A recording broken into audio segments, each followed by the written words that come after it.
he was rolling right along, had a .148 earned run average. All 4 of those starts quality. His last 2, a combined 7 1/3 innings, 11 earned runs. Those starts were against the Houston Astros and the Washington Nationals, 2 very good hitting ball clubs. Manny Gonzalez is your home plate umpire, 5-year veteran and the first full-time Major League umpire from Venezuela.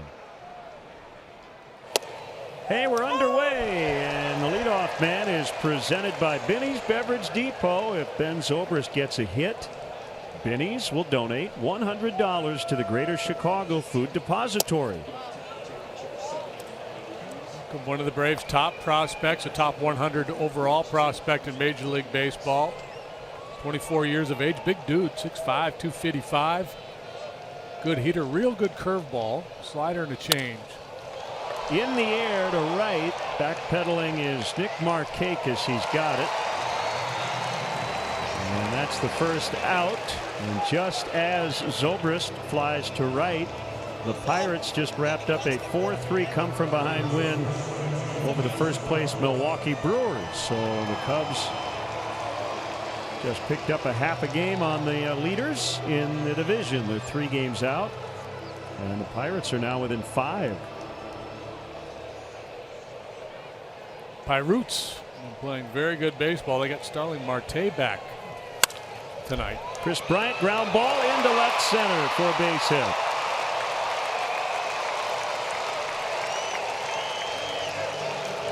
.79 degrees at game time. The official rain delay 2 hours and 30 minutes. In game 1 of the Baltimore series, Chris took an 0-for, and then the next 2 days had 3 hit games. 0-for-5 in the ball game last night. So that pattern can continue. A good start as he pushes one through the shift on the left side. Cardinals a winner in New York tonight, 5-0. So they're now just 4.5 back. The division is tightening. The peloton is regrouping. 1 strike on Rizzo. Hit his 9th homer last night off a lefty. That's the most in the majors by a lefty off a lefty.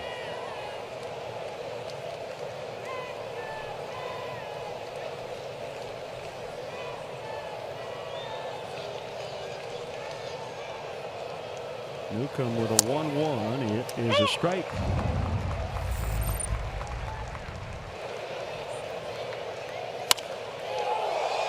Yeah, it's a dangerous spot to go. Outside high, middle of the plate, straight away center field. He will go down as the first Chicago Cub to hit a home run at SunTrust Park.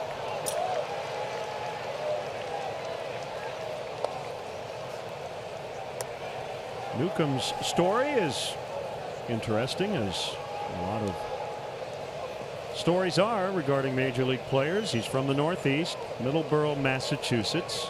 Was a good football player in high school, and then pitched at the University of Hartford. He's the highest draft pick from Hartford ever, 15th overall in the first round by the Angels. So Jeff Bagwell played his college ball. 2014.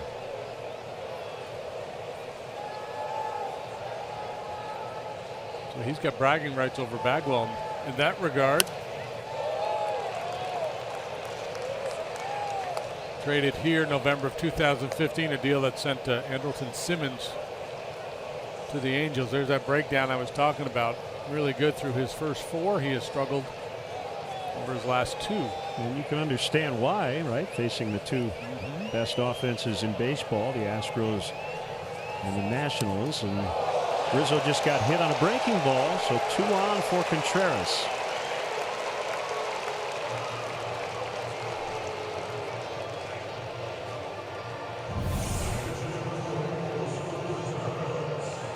The report on him is that he has a very good curveball. That one was not very good at all. And National League emblem. Anthony, who gets hit a lot, more than willing to take that slow curveball. Victor Caratini expected to get the start tomorrow, with Mike Montgomery pitching for the Cubs. That'll give Contreras a couple of days off. Already a built-in off day on Thursday before the Cubs open up the homestand Friday afternoon against the St. Louis Cardinals. It'll be kind of a day off because this game is going to go into tomorrow. That's true. It's going to be a night-day doubleheader. Night morning day. Yeah. This thing's going 14 innings. We'll be here at about 3 a.m. and then we play at noon tomorrow. We're going to find out what we're made out of. That's right. 2-1 on Contreras.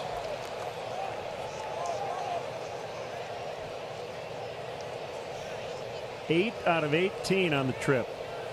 Half those hits for extra bases. 3 doubles and a homer. 0 for 4 plus a walk in the ball game last night. Reached on an error.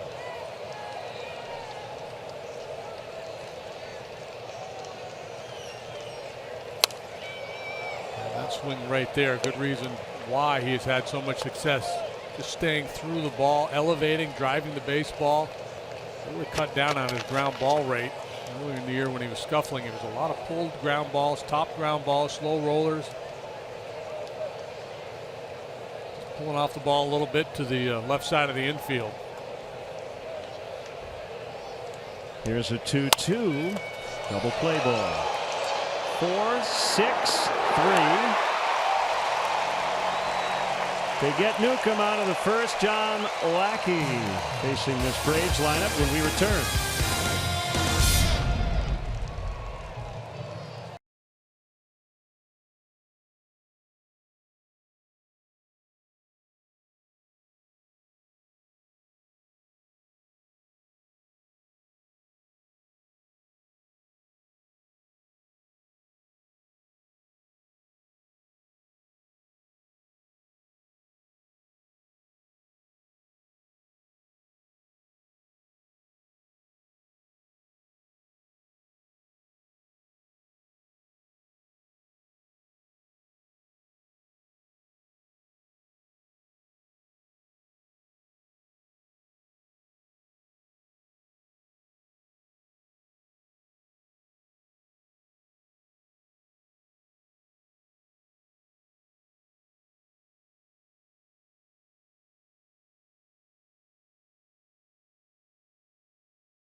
Back under 500 with that loss last night. They made it interesting though in the ninth with a couple of runs off the Cubs closer, Wade Davis. Inciarte, Phillips, and Freeman at the top. Notice Freeman's playing third. Kemp, Adams, Markakis in the middle. Markakis really good numbers against John Lackey. Suzuki, Camargo, and Newcomb rounded out.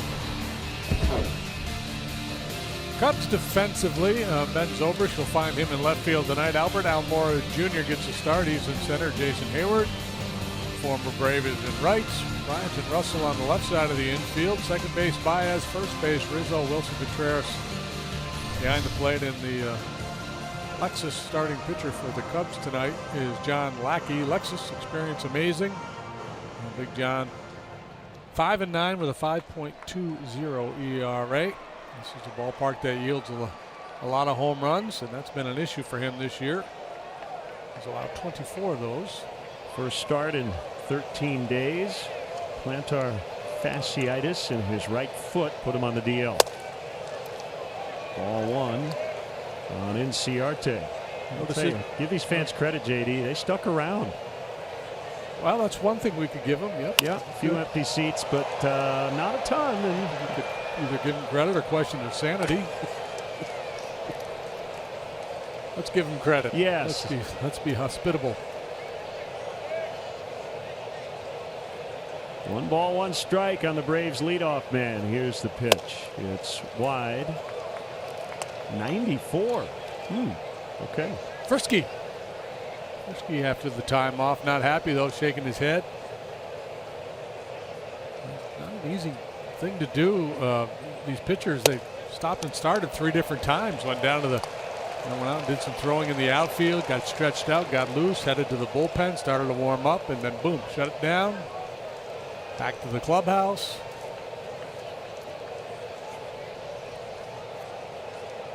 Multiple false starts. Quality starts in 3 of his last 4 outings.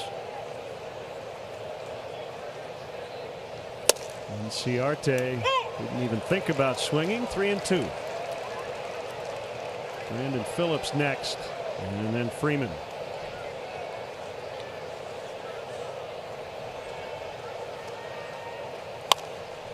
Popped him up.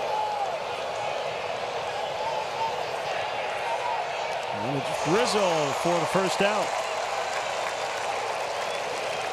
Cubs had to make a roster move to accommodate Lackey's return from the DL. Eddie Butler briefly put in the bullpen, and now we'll head back to AAA Iowa.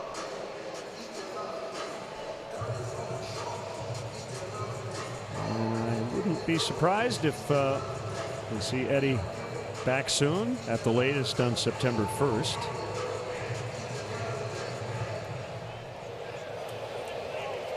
Here's Phillips, off to a real good start here in the second half. Last 3 games, 8 for 12, 4 doubles and a home run. Average up to 294. He likes to swing it.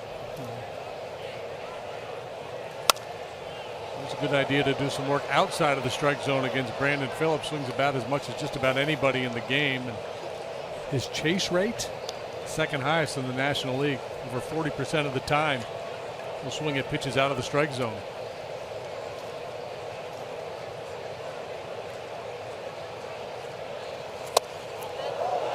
And he nearly was hit. 1-2.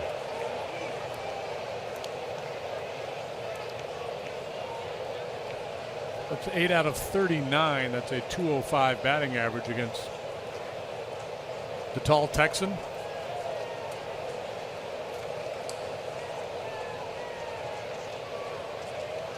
Double up in there.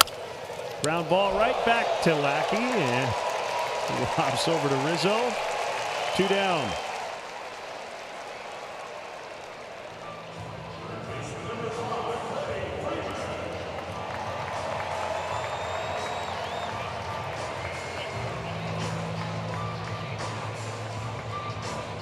That brings up Freddie Freeman, playing third base tonight. He made 2 run-saving defensive plays at first last night. This is his 8th start at third since coming off the DL. Hadn't played third in a decade and regularly since high school.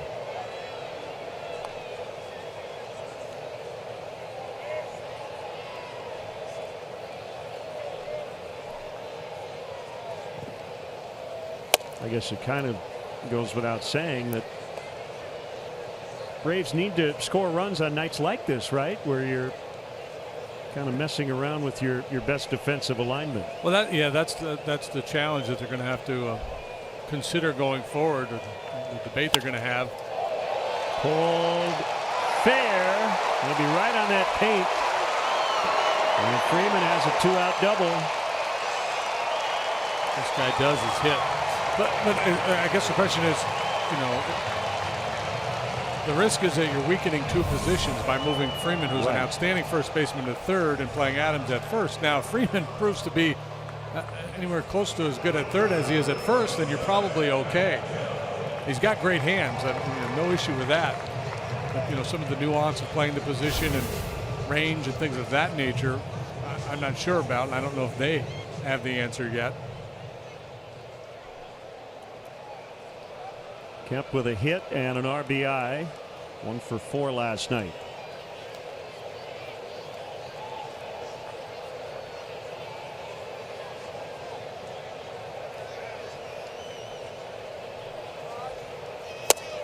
You mentioned not the defensive player he once was, former Gold Glover, but he's been an above average offensive player since 2007.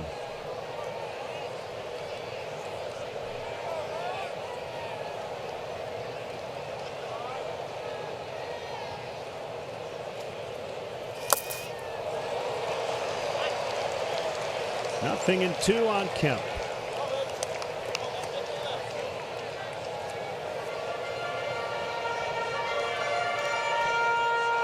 Kemp is now 32 years of age.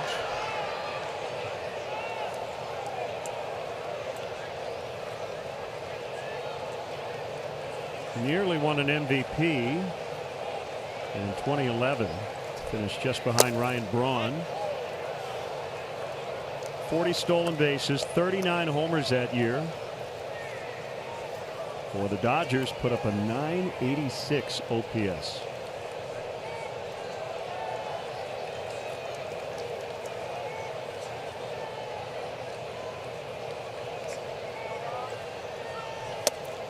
Too high that time on a fastball. Almost 8 wins above replacement that year and never really came close to matching that again in his career. Had some injury problems.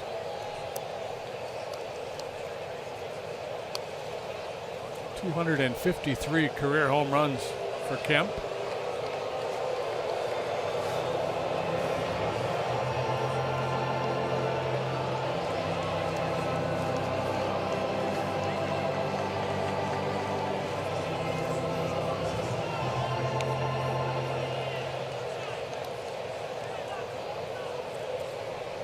John 6'6", 235. Fly ball to right, and this is twisting out of play. Hey, big trade. JD Martinez is now an Arizona Diamondback. I saw JD got traded. I was worried you were leaving us. Yeah, how about that? Man. What are we hearing about Todd Frazier? Has that happened yet? Hearing rumors of a Robertson Frazier from the White Sox. Outside for a ball. Yeah, I haven't seen any confirmation on that one. A couple AL East teams have been linked to the White Sox. Frazier was a healthy scratch tonight. So.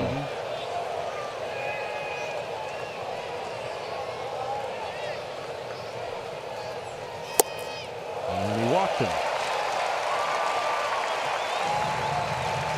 So a 2-out rally here, and it will bring up Matt Adams.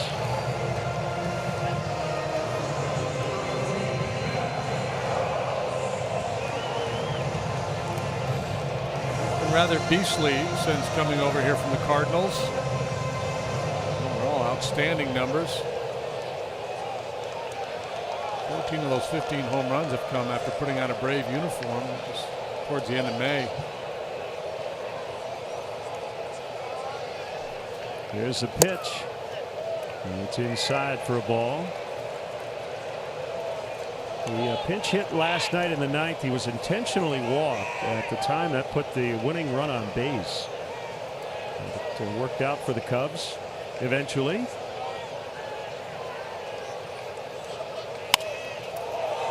Popped up. And Baez was playing deep in the shift, so relatively routine play for him, even though he was well into the outfield. 2-out double and a walk, but they strand them both. 0-0 after 1.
CHN Chicago is presented by State Farm. Newcomb to Russell. And a strike on the outside corner. A couple of base runners for each team in the first, but neither getting on the big board. That's low, 1-1. There's that good curveball. That one had good bite.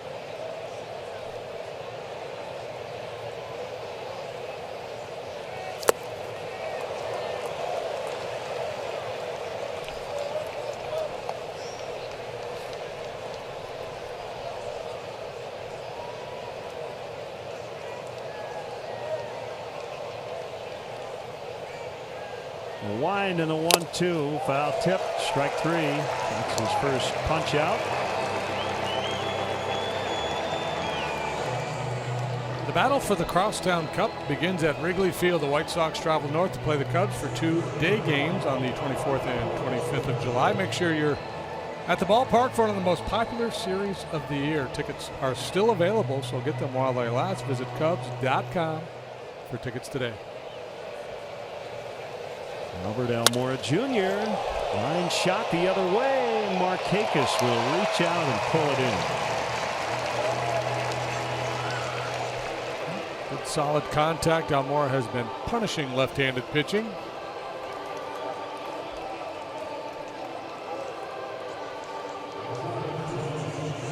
So 2 quick outs now. The former Brave Jason Hayward.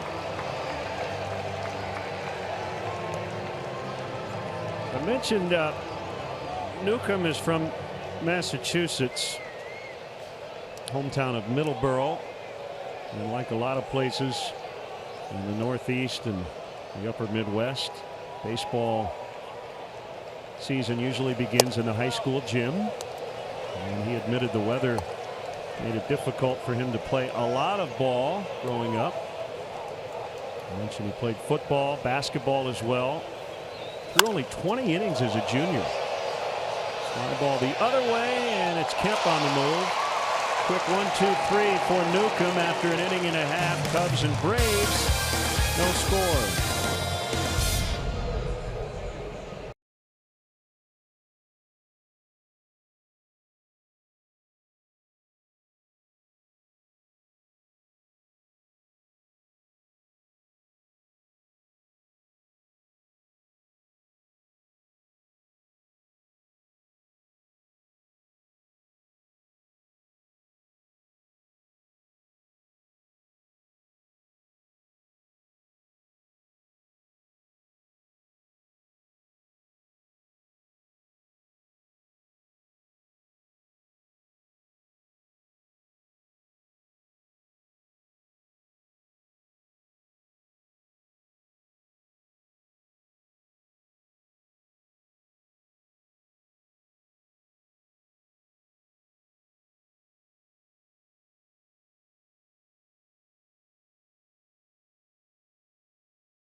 Rock and Roll Hall of Fame inductees Green Day will make their performance debut at Wrigley Field Thursday, August 24th.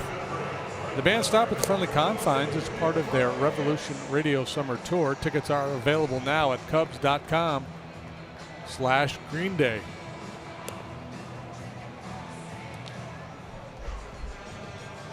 So it sounds like the White Sox and Yankees are currently reportedly working on a multiplayer deal, meaning more than one going each way. Yeah, I know there had been some Yonder Alonso to the Yankee rumors earlier in the day.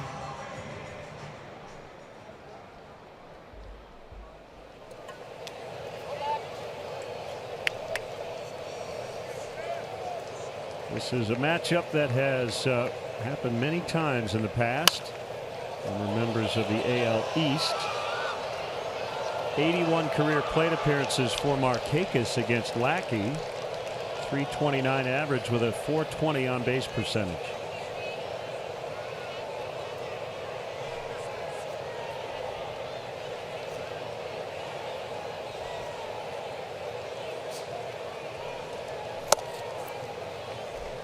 One ball, one strike.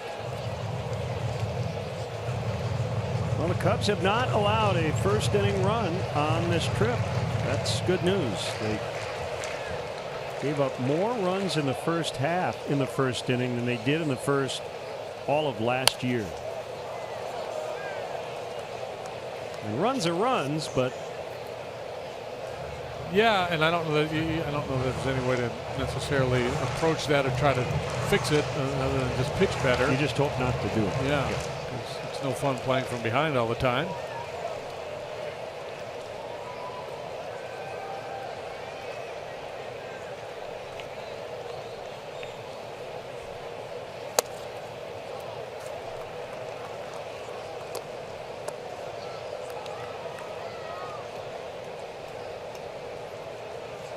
Markakis in his 12th major league season.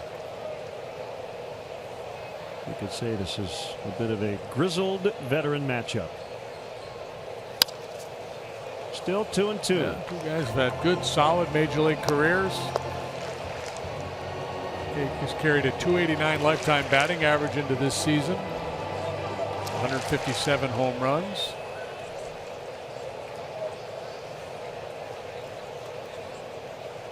Four long balls so far this year. He had 13 last year, just 3 the year before. He was dealing with some neck issues. That's deep, and it's going to go. A home run for Markakis. Ball really well struck, but it really carries in this ballpark, especially in that direction. Souvenirs out there in the chop house.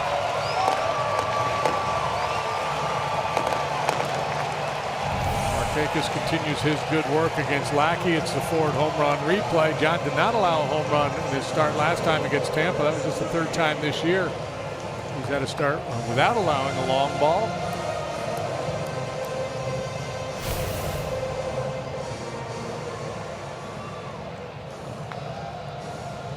And there's a door that was opened near the Cubs on deck circle. So Gonzalez headed over to fix that. So that's a first homer for Markakis.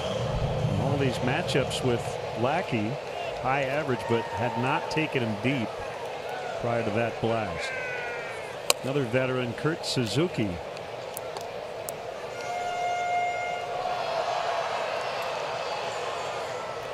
In general, it's been Tyler Flowers for 2 straight starts, and then Suzuki.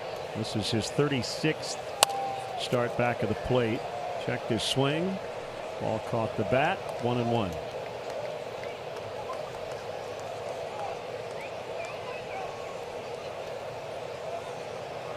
A Wailuku, Hawaii native. And then with the Cal State Fullerton. Most of his career has been spent in the American League, and he lines one past a diving Russell for a base hit. He's got 9 hits now over a 6-game hitting streak. Russell almost got that one. Well struck by Suzuki. He has the 2nd most hits ever by a Hawaiian-born player. Care to hazard a guess as to who number 1 is? Hawaiian-born player. Benny Agbayani? No, sir.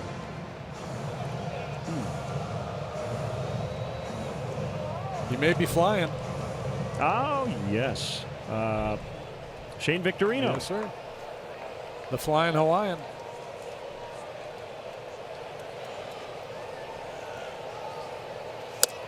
Inside on the switch hitting rookie shortstop, Johan Camargo.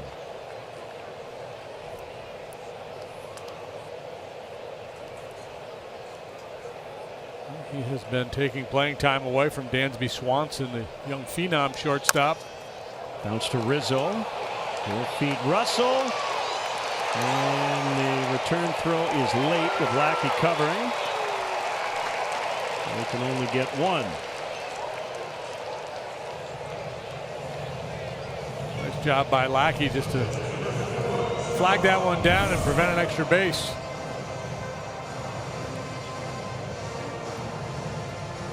All right, so how long can the Braves carry Swanson on their roster if he's not playing every day? Yeah, I don't know. Ryan Snitker, the manager of the Braves, was asked about that yesterday. His plans with Swanson, and he said they're not talking about sending him to AAA. Bunted by Newcomb. That goes 5-4. That's the way you do it. Don't waste any time. You get a pitch in the zone, go ahead and put it down.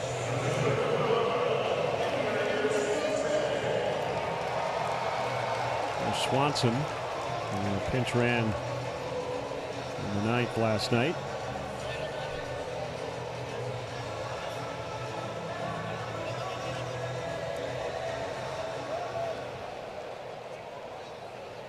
And Ciarte looking for his first hit of the series. 0 for 5. He's got a man at second with 2 outs. 1-0 Braves. And the Markakis leadoff homer here in this second inning. Outside, ball 1.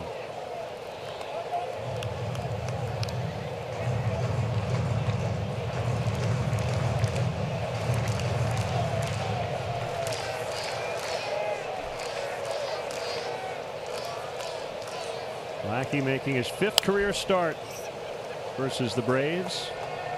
And like John Lester last night, he is now starting in his 35th career ballpark.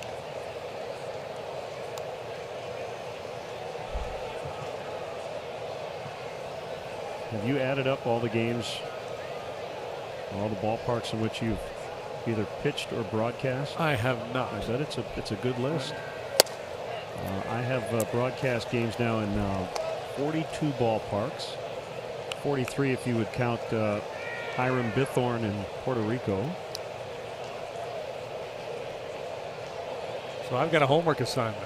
I'm guessing you're probably in the 50s in terms of your playing days and broadcasting. Maybe upwards of 60. Now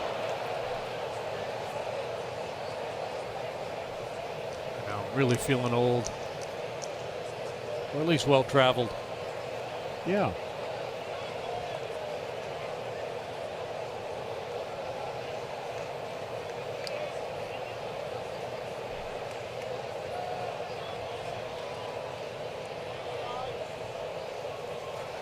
Two in the air. Almora camped under it. And the Kern.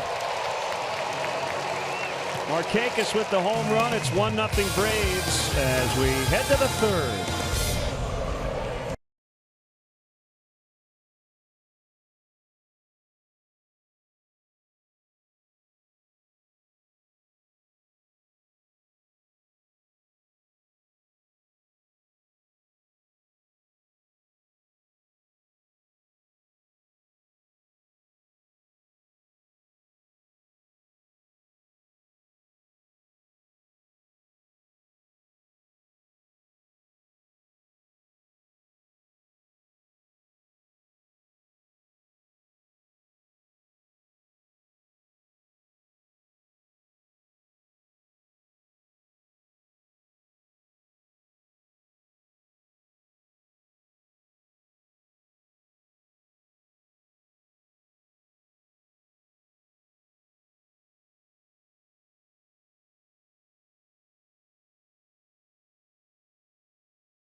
break, we just did the quick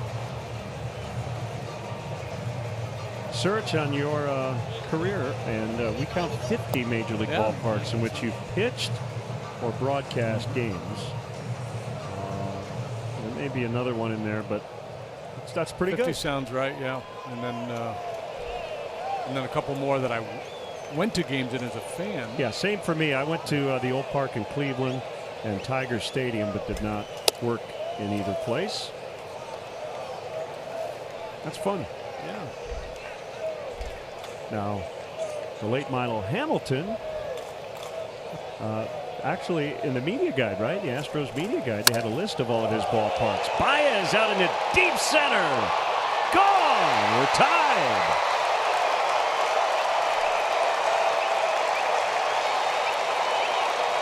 One to one here in the third. Home runs have been a big part of the story for the Cubs here on this road trip. They did so much damage in Baltimore with the long ball. Trying to go down and away. It's down but not away. And Javi takes out the 1-iron. There's a Ford home run replay. Number 11 for Baez. Good play! Ball one on the pitcher, Lackey. Swing and a miss. I'm just trying to join the club there on that swing. Lester almost got one last night. Yeah.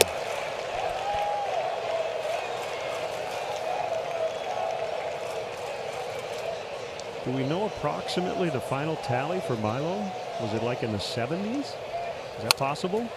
Yeah, because he worked, so long, and he worked in both leagues. He goes back to Ebbets Field, sure. Polo Ground. I'm going to Google it. Well, let me tell you, Pally. They don't make them like they used to.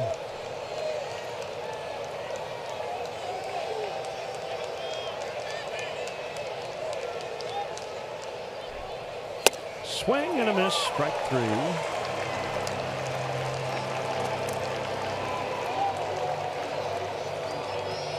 These Braves have a sense of baseball history. Maybe they call Sean Newcomb Nuke. The Dodger great Don Newcomb.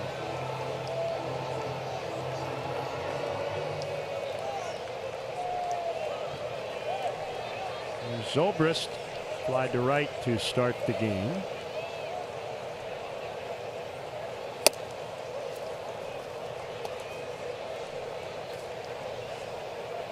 Both these pitchers with a no-nonsense, get it, get ready to pitch, and get after it approach.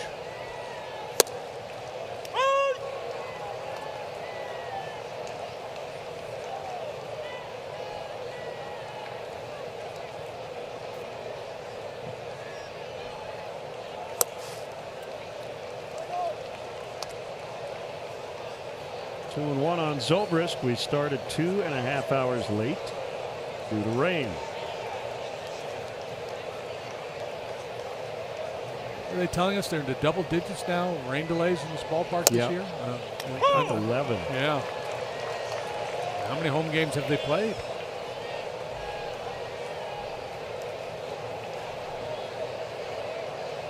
Atlanta, 40. This is 47. It's a lot of delays. That's a high percentage. Yeah. I think it's the curse of Ted Turner. He didn't want them to move.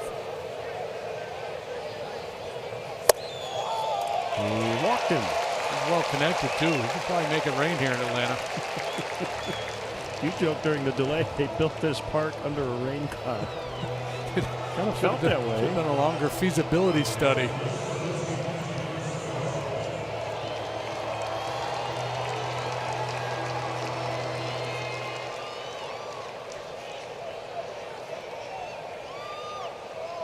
Every time we get a shot of that area out there in front of the Chop House, I feel like it's like a game show or something. Those are contestants.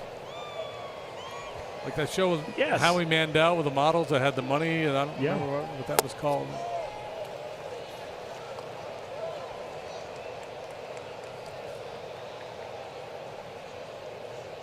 Deal or no deal, something like that. Deal or no deal. Yeah. Yes, that's a good call.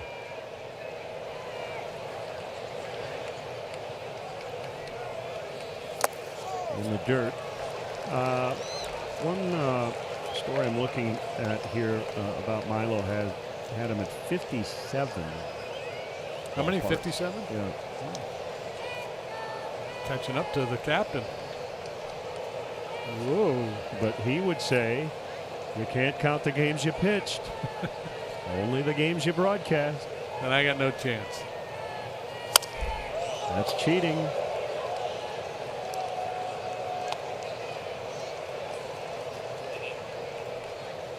Hey, Chris Bryant is the 2017 recipient of the Cubs Heart and Hustle Award presented by the MLB alumni. Every team names a winner voted on by former players. And then at the end of the year, one player from all of baseball will be named. Anthony Rizzo won that award a couple of years ago.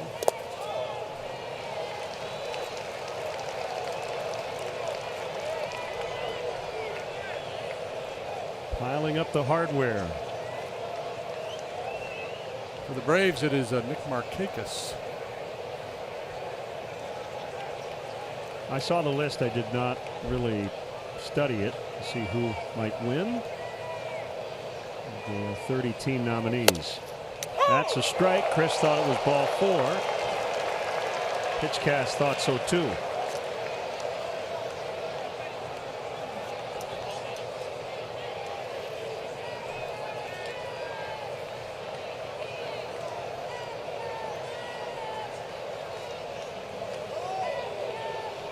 One tie, third inning.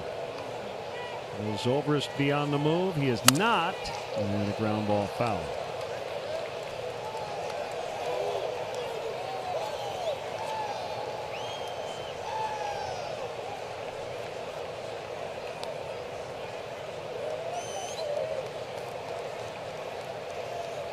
Now, with the lefty on the mound, tough to get a good jump. And if you get a swing and miss, you run the risk of the strikeout, throw out, double play.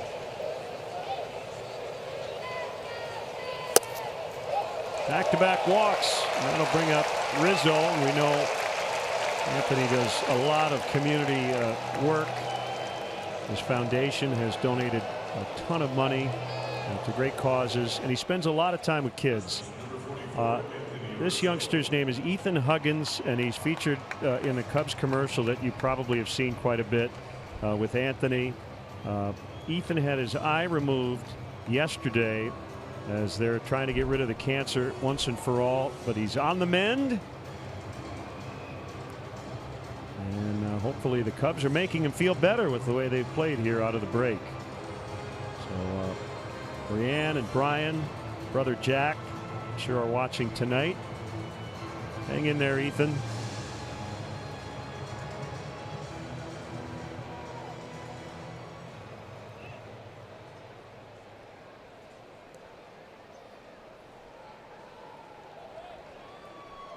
So Newcomb in a bit of a bind here, facing the red-hot Rizzo with 2 men on.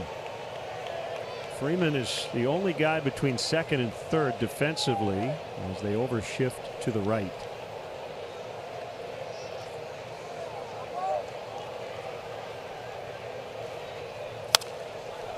There's 9 home runs for Anthony against left-handed pitching. Yeah, the most by any left-handed hitter, but also tied for the most by any hitter, right or left, against left-handed pitching.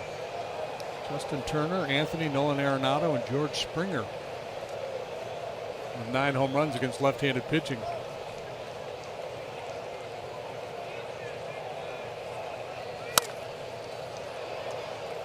Thankfully, that one was foul. Could have been a double play had it been fair.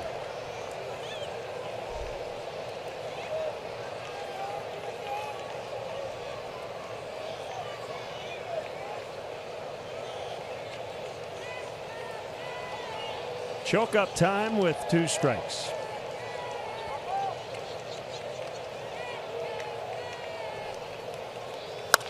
And the ground ball smothered by Phillips from his knees. He'll get the out at first. Second and third, 2 gone.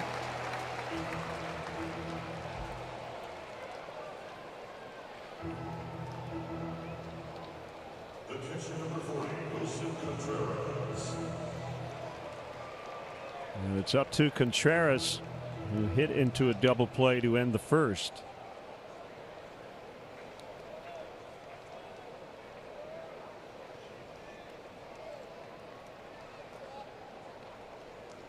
Thanks for staying up late with us tonight. Even though in the Eastern time zone, we got started just after 10 o'clock here Atlanta time.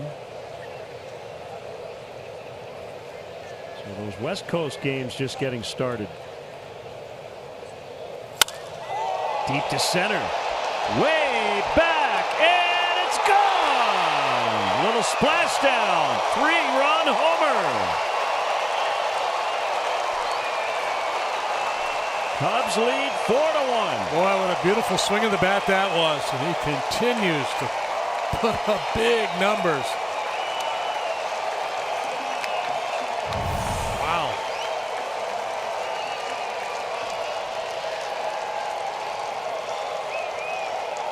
This extends beautifully through that ball. Enciarte in pursuit, but runs out of room. Yikes.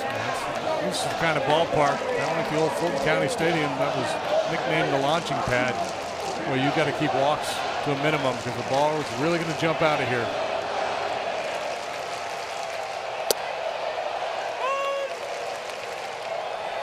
Well, his big road trip continues. By the way, good time to mention, Wilson has a younger brother, William, who is 19 years old, and he catches in the Braves system, and they like him a lot. This is his third minor league season, a career .310 hitter in the minor leagues. So keep an eye out for William Contreras, right-handed swinging catcher. Does he spell William with 3 L's? No, 2. No, just 2.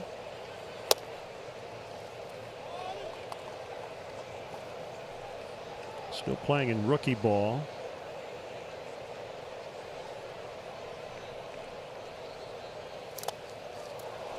As Russell strikes out to end the Cubs' third, but a couple of home runs have given them the lead. Baez to tie it. And then Contreras, the straightaway center. 4-1.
With Blue Man Group, the spectacular collision of comedy, theater, rock, concert, and dance party all rolled into one. Catch our boys in blue at the Briar Street Theater.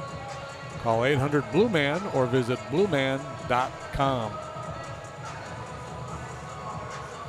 Watching John Lackey finished up his warm-up pitches, and Contreras, the adrenaline must be pumping. He threw the ball to second base at 160 miles per hour.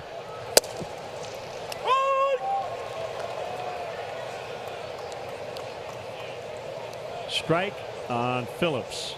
So Lackey in his first start off the DL. There's a 3-run cushion.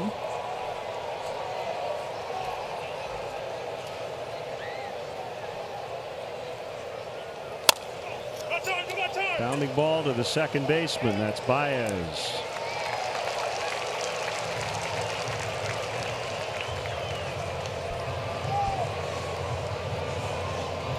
This is kind of fun. The Nationals are out in Anaheim playing the Angels. Oh, yeah. You got Harper and Trout. Yeah, it's a 1-1 game. Top of the first, Harper went deep. Bottom of the first, Trout went deep. Of course. Love it. And pitching for the Washington Nationals tonight, one Edwin Jackson.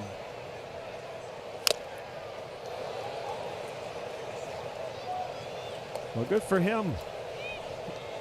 This is not his Nationals debut, is it? I honestly don't know. Been with 2 or 3 different clubs this year.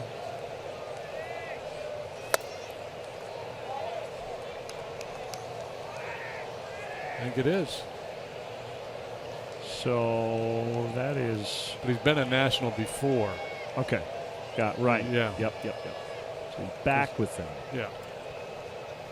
Well, we wish Edwin the best. 33 years old. Baez out in the outfield grass, and he will get Freeman.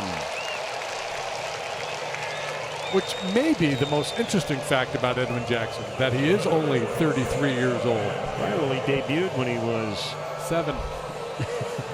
On his 20th birthday, he debuted.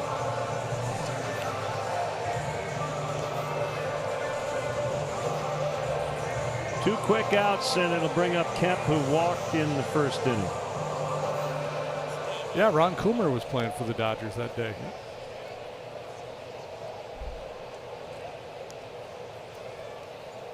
Back in '03. High for ball 1 to Kemp.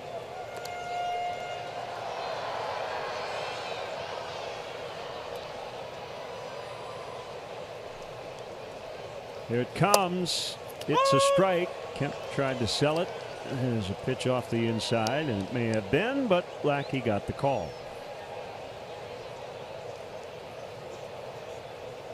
Former Brave Bartolo Colon started for the Twins tonight against the Yankees. And he gave up 4 runs on 8 hits in 4 innings. The Yankees lead 6-3 as they go to the 8th.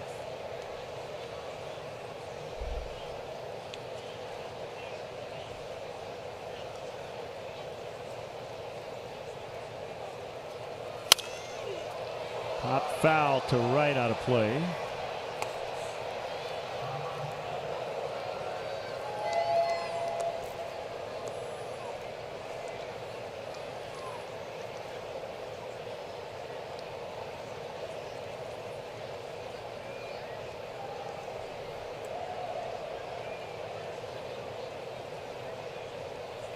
John throws, and a bouncer to third. It's foul.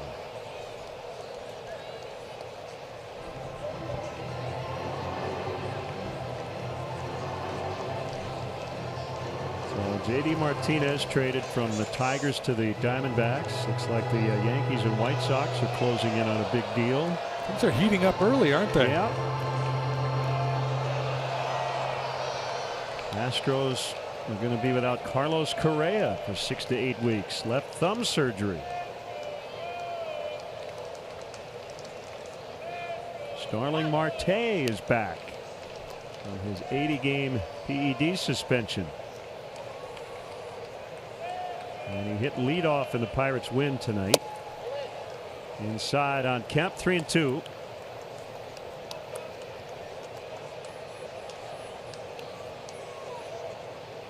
Dodgers leading late at the White Sox, looking for their 10th consecutive win. Clayton Kershaw tonight for the Dodgers. Ripped foul, just foul on the left field line. Padres have won 26 of their last 30 ball games.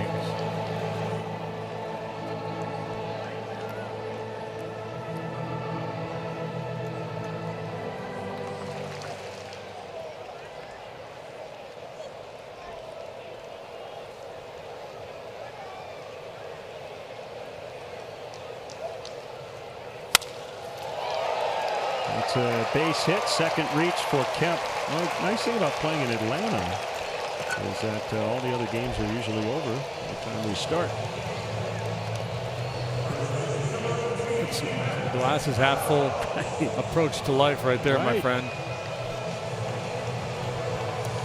We're caught up on all the days worth of news and scores. Here's Adams.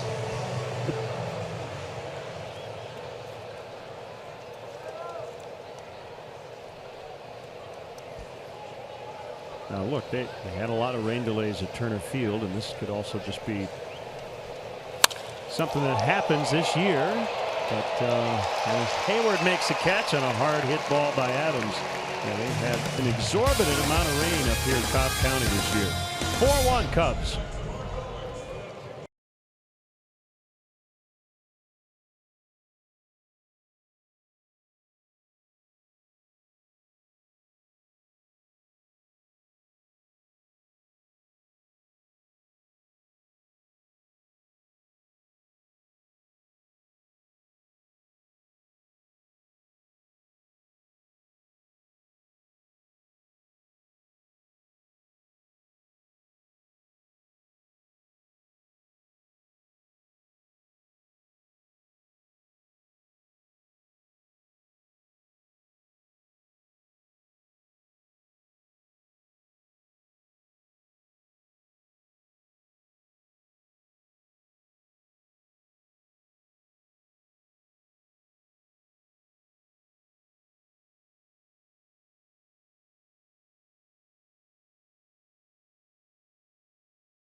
Ninth.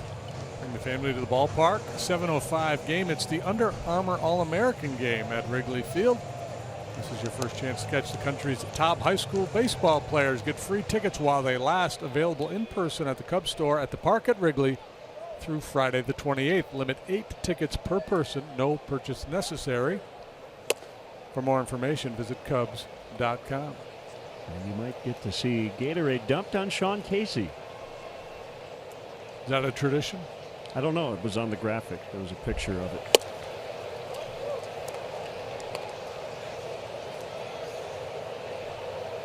I can't multitask. I know. I can't read the promo and look at the monitor at the same time. Yep. It's good to know.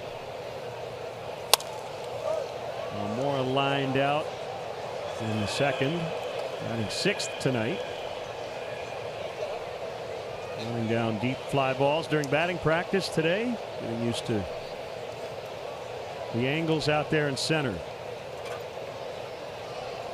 The 2-1 from Newcomb misses. Yeah, it's always good to, especially in a new ballpark, come out and play it off the bat during batting practice. Get used to seeing the ball off the bat, the background, how the ball carries.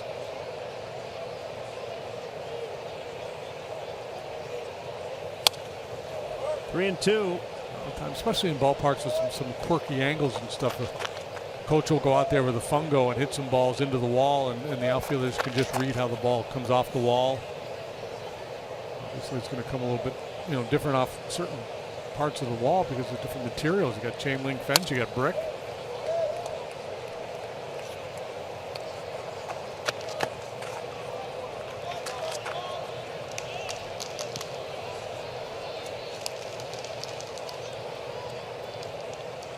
Homers in the third rather by Baez, and then Contreras giving the Cubs this 3-run lead. Swing and a miss. He struck him out.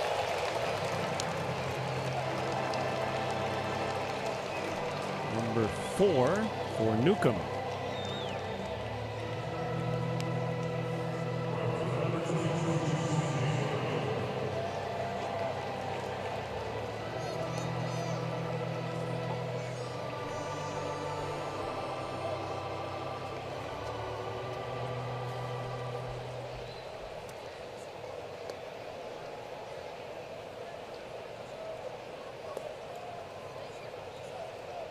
Hayward 6 out of 17 on the trip. He's knocked in 6.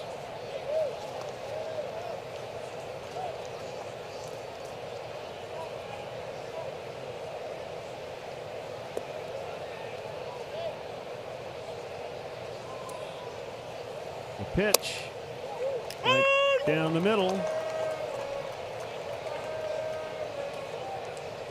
Mentioned Newcomb didn't pitch a whole lot as a high school junior. As a senior, he did. He pitched a lot and he was really good. An ERA of a half a run. But he didn't get a lot of attention as a result. He got a questionnaire from the Cubs and one Division I scholarship offer, which he accepted from Hartford. Yeah, you can find some sleepers in the Northeast, the colder climates where guys don't get to play that much, and that's why most of the players that come out of the Northeast are pitchers. They're not at as great a disadvantage as the position players, because position players can play year-round, right? So the kids in California, in Texas, and Arizona have a huge advantage over the position player kids in the Midwest and the Northeast developmentally, but not so much for pitchers because you can't pitch year-round. Shouldn't anyway. That deflects off the glove of Phillips. It'll be a hit for Hayward.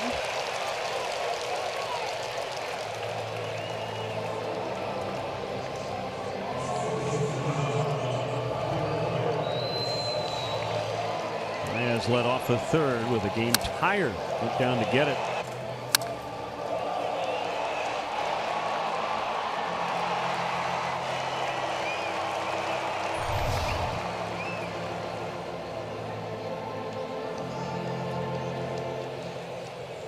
Yeah, I think the other thing about this, especially now, if you have any sort of ability, you would like to think your high school coach isn't going to overwork you. Right, try to keep that arm fresh and healthy. Yeah, you would I don't know if that's always the case, but that's ideal. Especially the kids that play in some of the, the select leagues when they're younger, and there's always that fear if you're not playing, you're not getting better. But there's great value in taking a break. Not through it yet, but I am reading Jeff Passan's book, The Arm. It's a really good read. There's a great chapter in there about John Lester when he went into free agency and that whole process and ended up signing with the Cubs. There's also a lot about the teenage showcases and the perils of kids being overworked.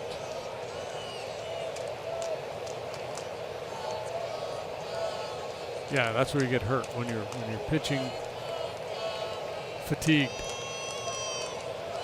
I just think it's a little scary that we're seeing so many reconstructive elbow surgeries, 16, 17-year-old kids.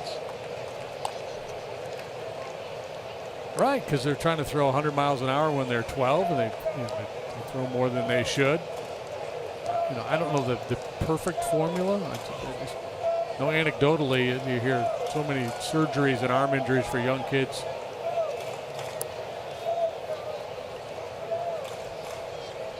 I think specialization is at its peak, right? You get a kid who has a golden arm and doesn't play any other sports, which is not how we did it back in. Yeah, well, it's not how even a lot of these guys, even a lot of the current major league players, were multi-sport guys. And That's one way to take that, quote, rest off your arm, is play hoops or football or tennis or something else.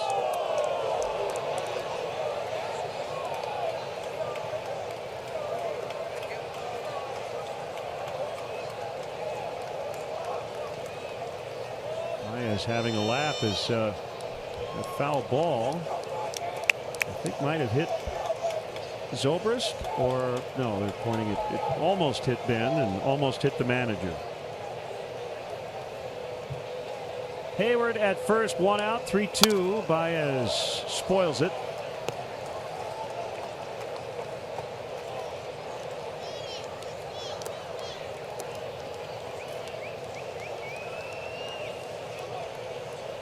I didn't see much in the way of a changeup yet from Newcomb here tonight. It's not to say that he hasn't thrown a couple, but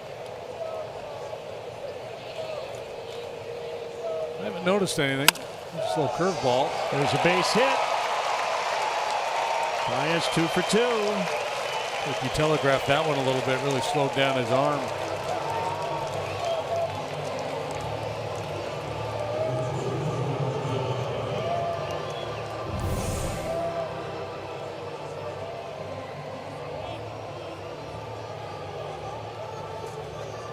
It's a good two-strike approach. See how quiet the front side was?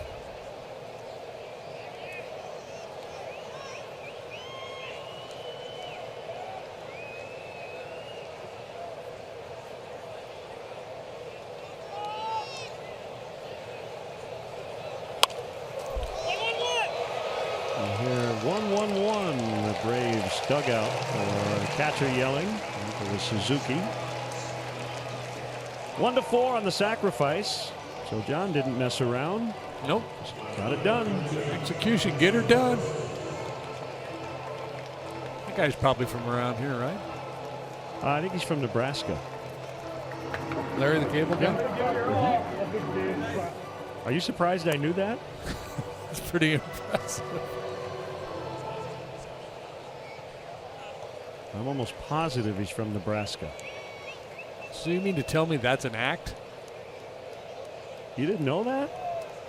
Come on. We had him on the air once, I think 10 years ago at the stretch. Swing and a miss by Zobrist. Thanks for going to tell me he's an Ivy Leaguer.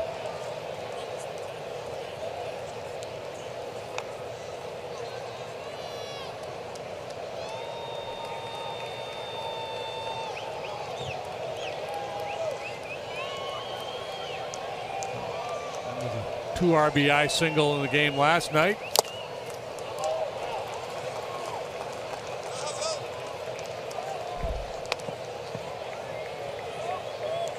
Daniel Whitney from Pawnee City, Nebraska.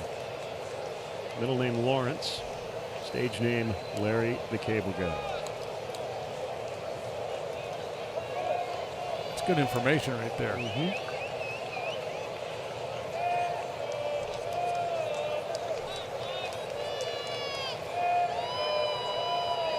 Last night Ben was up there with runners on second and third, less than 2 outs, infield in.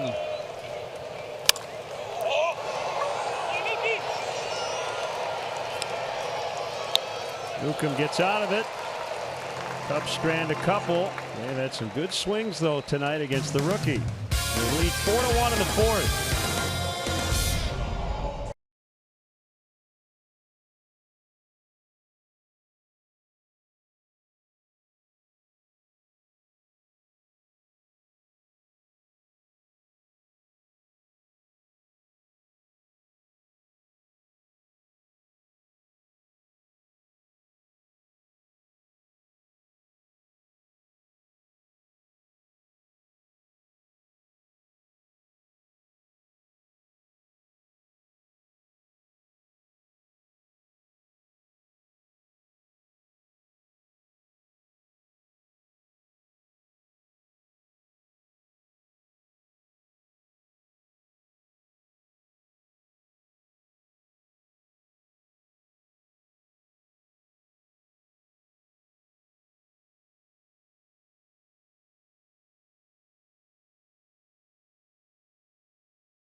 Plus, two teams fighting for playoff position. The men in red trying to stay on top of the standings. The Fire versus New York City FC.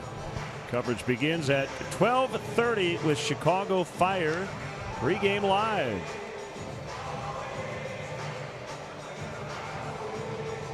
(4-1) Cubs lead. Markakis led off the second with a home run, his fifth. And he'll start the Braves fourth. 6, 7, and 8 against Lackey. Just missed.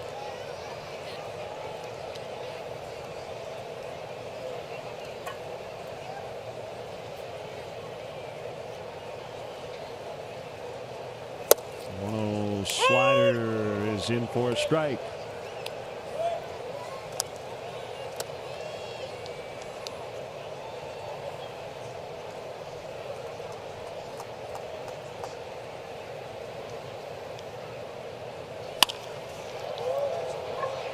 No problem for Zobrist. John Lackey looking to continue this quality run of work by Cubs starters here to start the second half. Lester was outstanding last night. 7 innings of 3-hit, 1-run ball, 1 walk, struck out 6, got a ton of outs on the ground. 3-0 with an 0.87 ERA. The 3 starters: Arrieta, Quintana, Lester. And back to Saturday. John brought in all of his World Series rings today. 2 with Boston and a beautiful Cubs ring. And he said, "I need some more of these."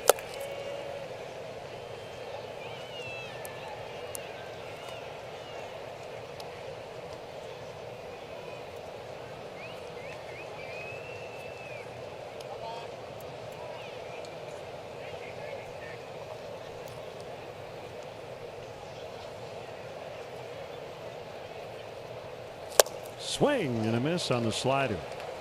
1-2 on Suzuki.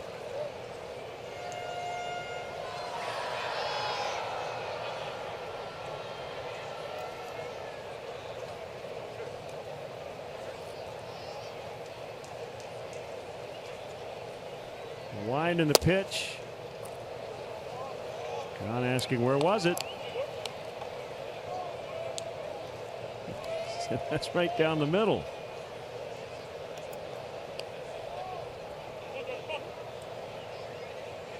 Yeah, it was on the plate, borderline up.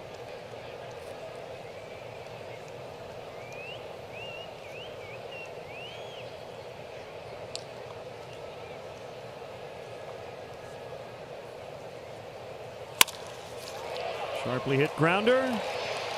Scooped by Russell. Will fire to Rizzo in time.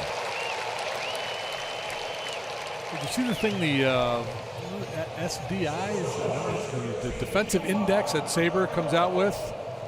I haven't seen it. So I know what it is. Saber is the Society for American Baseball Research, and they are part of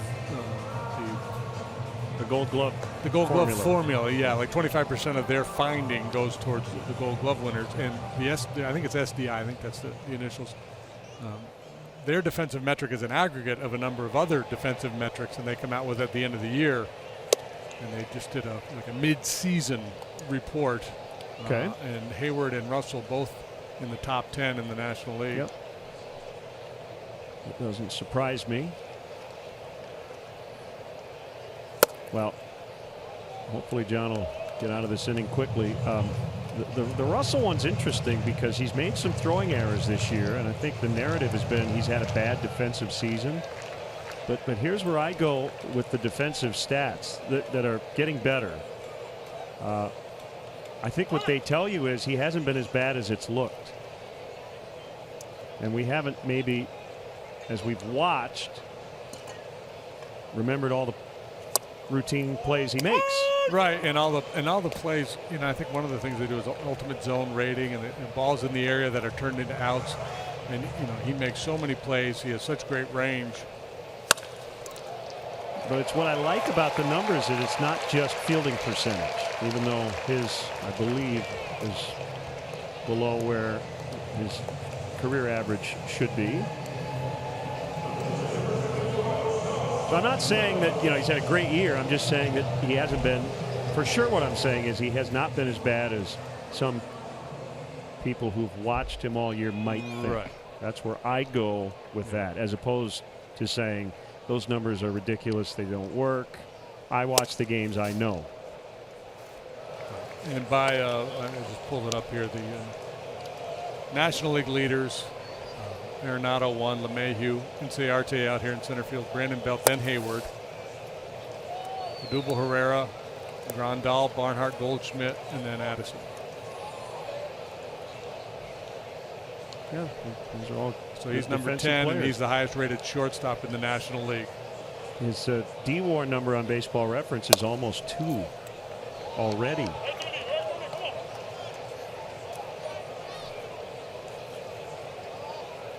I just feel like, you know, my eyes will lie to me watching a lot, and he's made 9 errors. He's on pace to have a career high in errors, but he made 14 last year, and I think by the end of the year Cub fans would say he's the best shortstop in the league. And probably should have won the Gold Glove, but didn't.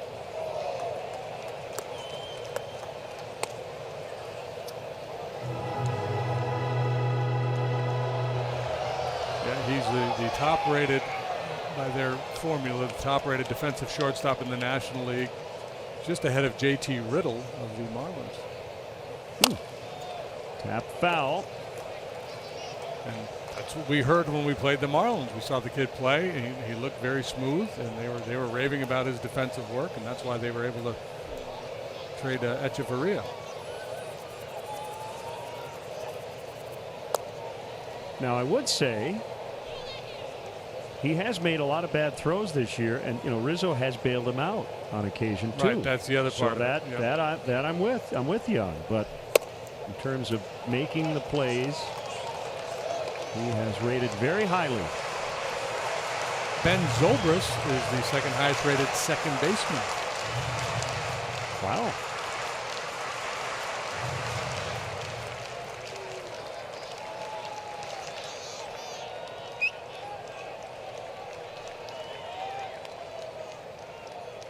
Well, it's funny too. I think about Ben at second, and I don't think about a lot of missed plays.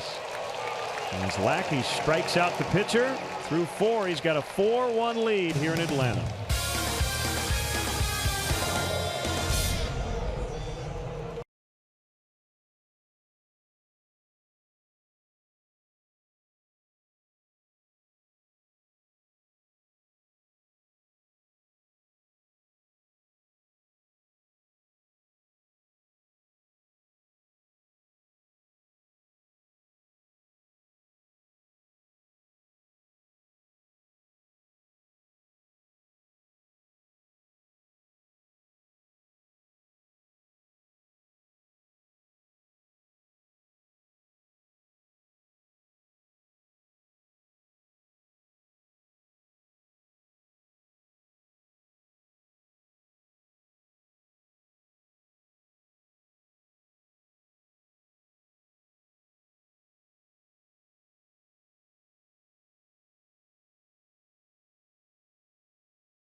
Travel like a world champion with Cubs destinations. Packages include game tickets, hotel accommodations, ballpark tours, Cubs swag, and a private meet and greet with a current Cub player.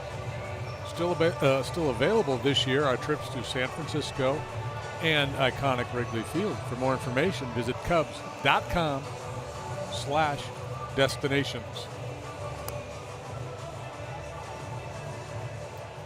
There are the Hardy folks who endured the long rain delay. Bryant leading off, 5th inning.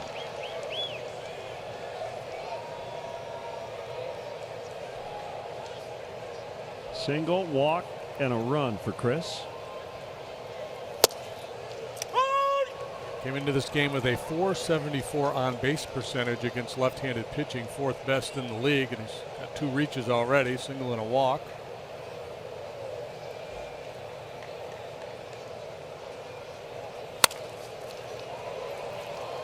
Phillips ends up on the normal side of the bag. He's used to. He started on the other side, though.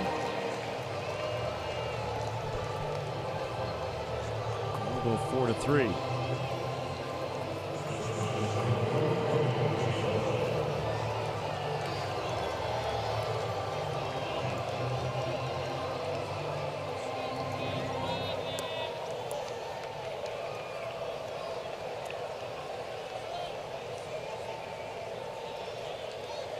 Has gone as scripted to this point out of the break. Cubs 4-0, leading 4-1 tonight. Doesn't always happen that way. Brewers have lost 2 in Pittsburgh. They are just getting started on a 10-game road trip that will take them from Pittsburgh to Philly and then on to Washington. You know, it's funny. It's still early enough where the standings can change, and you know, Cub fans rooting against the Brewers, so liking the Pirates beating them, but you know, in 6 weeks, yeah, they may wish the opposite had happened. You never know, right? That's the shortstop, Camargo. Yeah, it's fun for us and fans and everybody to kind of try to dissect the standings. The players, they'll just tell you they just show up and try to win every night. Yeah, that's going to be a pretty good cluster here. Everybody but the Reds.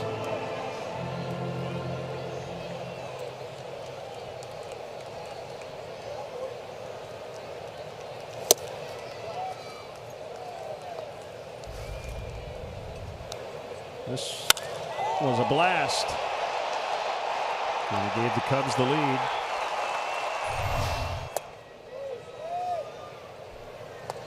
Yes, they have water out there in the batter's eye.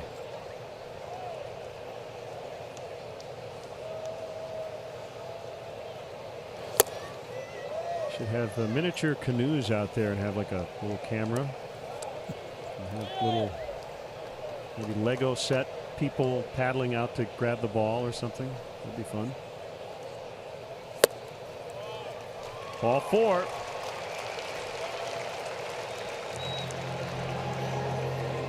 Maybe a Johnny West climbing the rocks.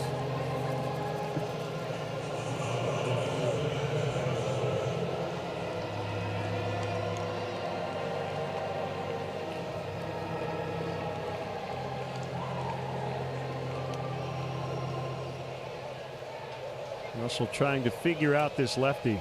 He has struck out both times. Not this time, although likely to make it out anyway. It's Camargo, and the Cubs strand 1. We go to the last of the 5th. Cubs 4, Braves 1.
We'd like to welcome all our viewers watching on the TV cable of Rensselaer in Rensselaer, Indiana.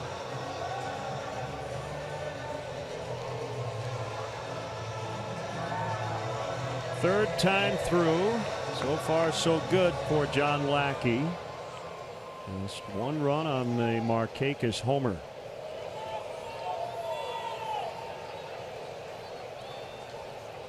And the pitch is too high to Inciarte. Inciarte, third most hits in baseball. He doesn't walk a lot, but a high batting average, so he's got a high on base percentage. He can be a real table setter.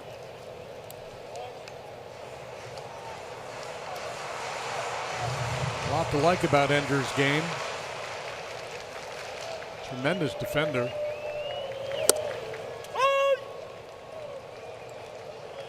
So a walk-off hit would be a game ender. Literally. It would indeed.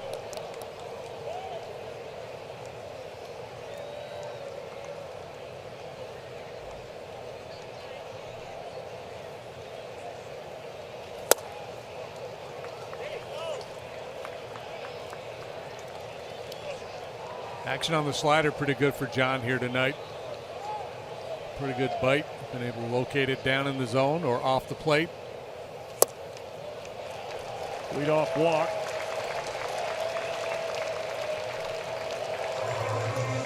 You can follow Patrick Mooney, our Cubs insider, on CSNChicago.com. Presented by Nationwide's Jeff Vukovich.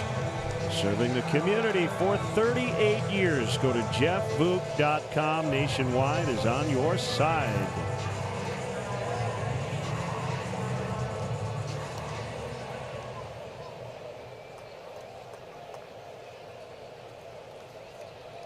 Hey, do you got $12 million lying around? No.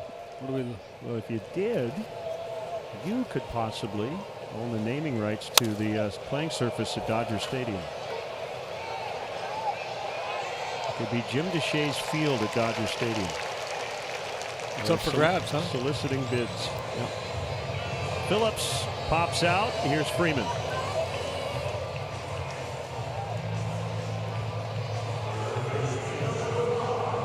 They're not going to change the name of the stadium. No, that is not for sale.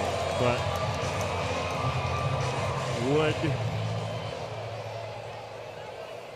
would we call it that? I mean, we do say Oriole Park at Camden Yards. Yeah, but that's always been that, right? Yeah. In the air to left. And it will stay in the yard. Zobrist. Out number 2. I'm guessing that you and I would continue to call it Dodger Stadium. Our colleagues who are employed out there in Dodger would probably be compelled to call it Joe's Tacos Field at Dodger Stadium. Right.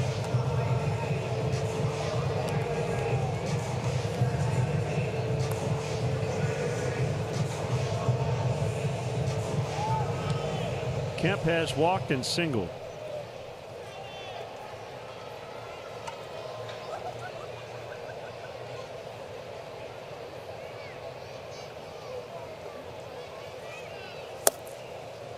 My old buddy Jamie Hildreth, you knew Jamie, he was a marketing guy, passed away this spring with the Astros, a wonderful guy. And he was a salesman, and he wanted to sell everything, man. He wanted to put, you know, like NASCAR, he wanted to put stuff on uniforms, he wanted to sell the bases.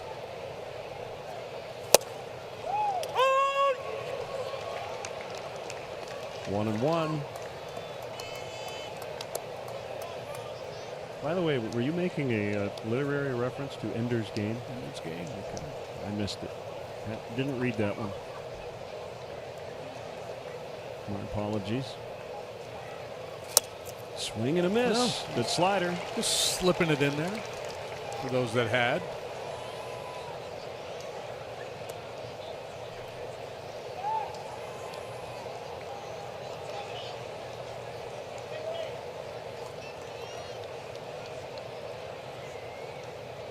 Right, I guess I don't need to get it as long as they do. Right? Yeah. I don't get about 18% of what you say anyway, so. I have a similar experience at times. But that means 82% of what you say I do get. So that's pretty good. Fair, yeah. That's ratio, I think.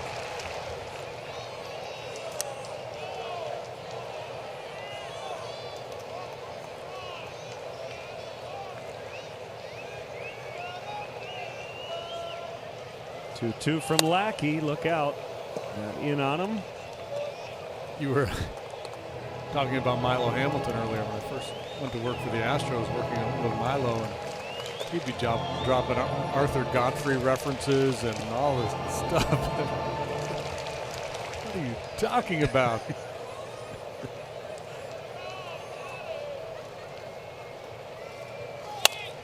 Still 2-2.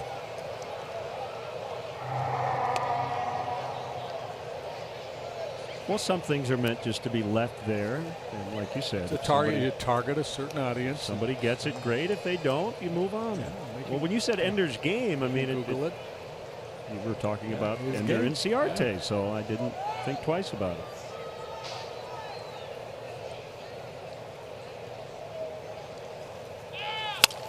Ground ball, Russell will get it.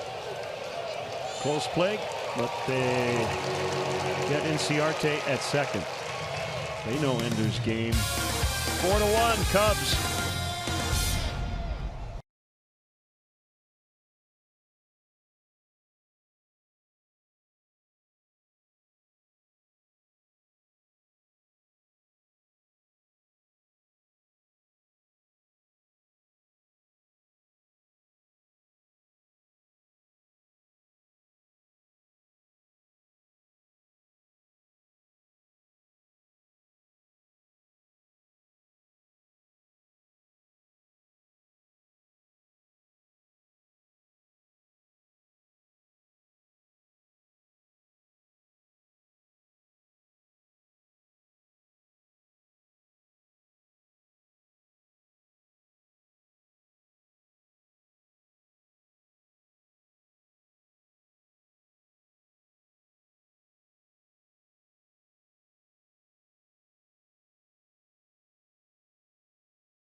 Luxury premier options that Wrigley Field has to offer, like the Dell EMC Legend Suite, which includes an all-inclusive suite experience, and best of all, a visit from a former Cub player. Visit Cubs.com/premier for an option that fits your needs.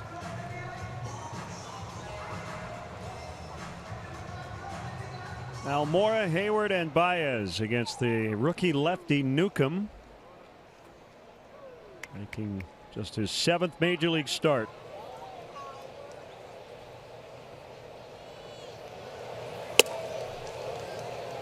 He debuted on June 10th against the Mets in the first game of a doubleheader.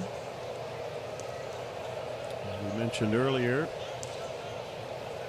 came over from the Angels in the Andrelton Simmons deal, and at one time was the Angels' #1 prospect.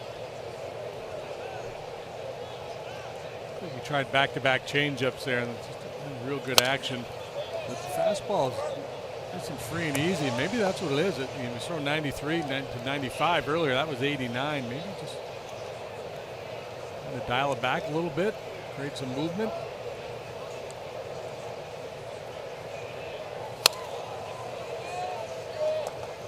That's a heater, right? Looks like a fastball is going up at 89.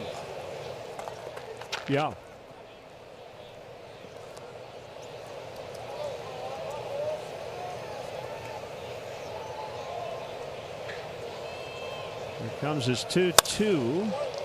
This one line foul to right.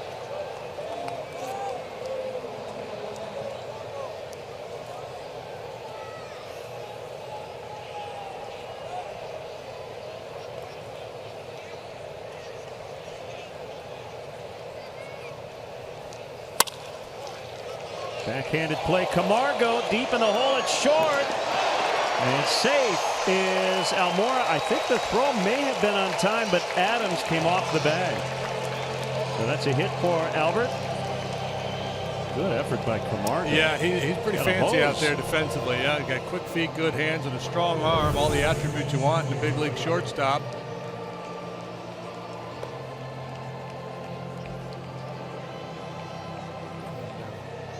Absolutely slippery on the outfield grass there with all the rain we got.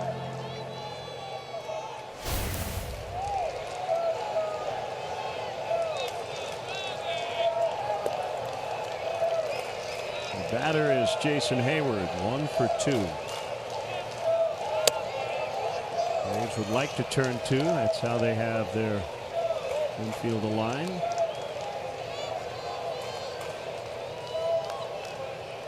Jason has hit 7 home runs this year, matching last year's total.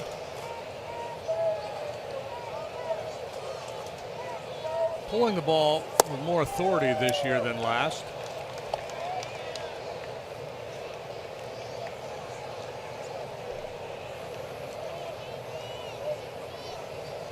Luke Jackson up in the Braves bullpen.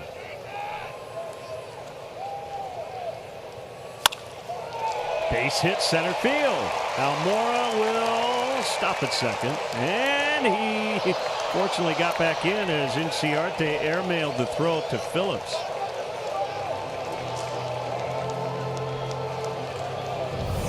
Having some fun out there. Took a big turn to second base. Thought about going to third, but slams on the brake, and Inciarte repositioning himself to make that throw in behind him. You see it all unfold here. Inciarte positioning himself to make that throw to third, and then has to reset his sights. Makes the errant throw, but no harm.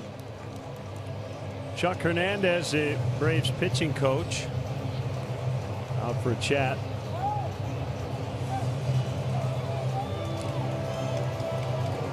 Wise has had 2 good swings at him here tonight. Home run, solid single. Yeah, and you've got the pitcher after him. That's why Dunsing is up.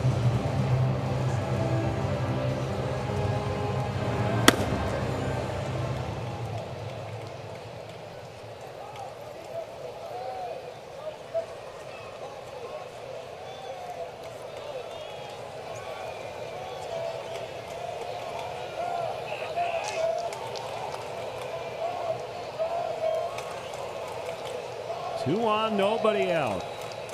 Maya's a homer and a single and a foul this time. Home run came on a fastball that was over the plate but down, maybe in her third a little bit, and the base hit came on a 2-strike breaking ball.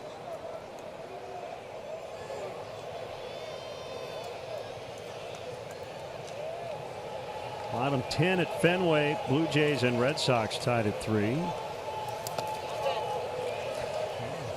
Self-check. And I don't know if that counts. I don't even think the Braves asked. No, they didn't.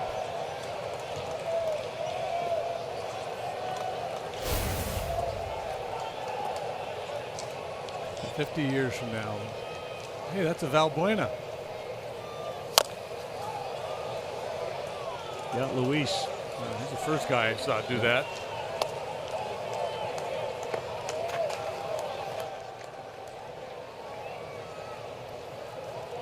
Rockies lead late 9-7 over the Padres in Denver.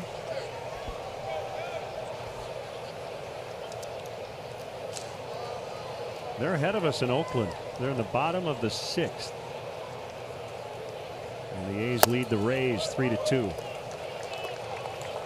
Same goes for the Angels and Nationals, bottom 6. Angels just took the lead 2-1. Somebody hit a home run for the Angels. I'll tell you who it was. Martin Maldonado. Line drive, base hit in front of Markakis, and the bases are loaded. And it will not be John Lackey. John Jay will pinch hit for him. Ball absolutely scalded.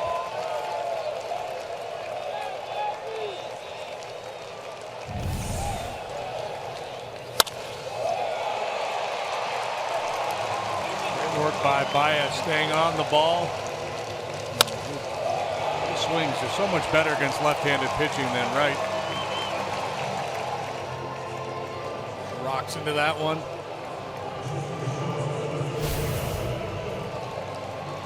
So John Lackey's night is done. 5 innings, 5 hits, 1 run. He was really good tonight. Muggy night in which he prepared to pitch on a number of occasions. Normally he would be lobbying to stay in this game, but I think a couple things. He's got a 3-run lead. The bases are loaded. I think he feels pretty comfortable with the decision here. It's interesting that Joe sends up a left-handed pinch hitter in John Jay. Essentially forcing Snitker to keep his lefty in the game, but to a degree, Jay's been really good against left-handed pitching. 1-1 on John. Braves will give up a run here for a shot at a double play. They're trying to avoid the big inning. Already down 3. They're in a bind.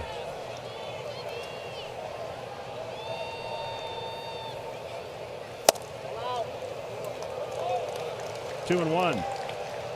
The option would have been to use Happ here and the switch hitter and then work Caratini, but he's the only other catcher, so Happ would be the other one, and then you'd have the platoon advantage no matter what Snitker did.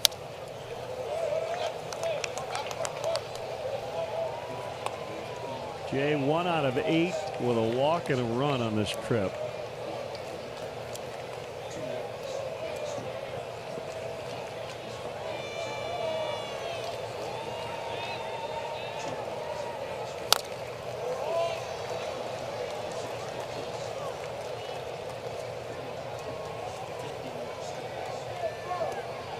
Indians lead the Giants in San Francisco 1-0 bottom 6.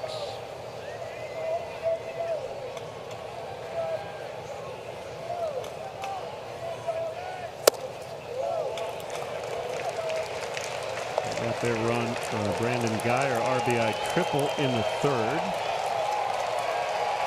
Clevenger and Block the pitchers in that one.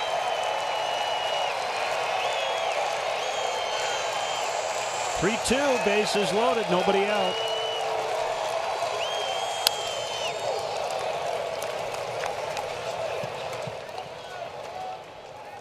Orioles have won 2 in a row after the Cubs swept them 12-1. The final tonight over the Texas Rangers. They got 6 quality innings out of Dylan Bundy. Scored 6 in the 1st. Off Tyson Ross. There's a strikeout. First out of the inning as Newcomb fans the pinch hitter Jay. That'll be it for the lefty.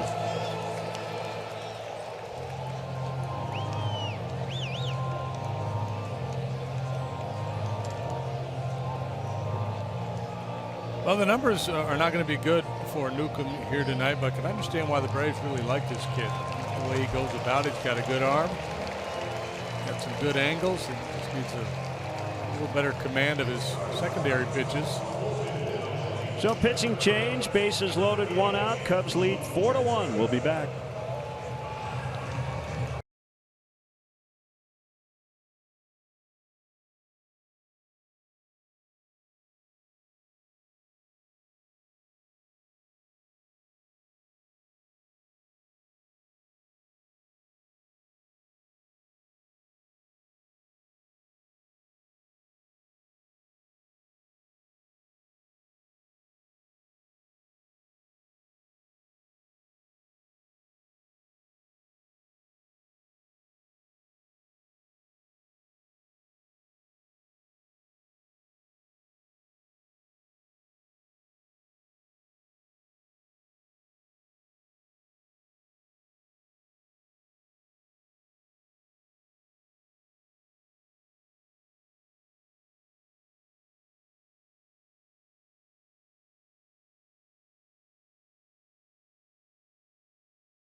So Weber sauces and seasonings call to the pen. Call grilling flavor up to the bigs.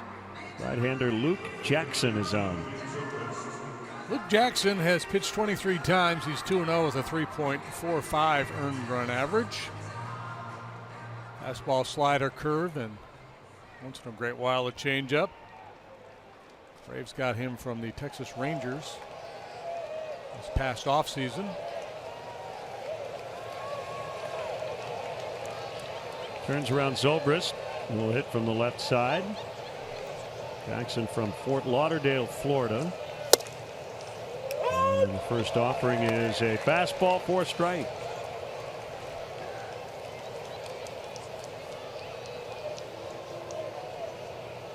.6'2", 210, 25 years old.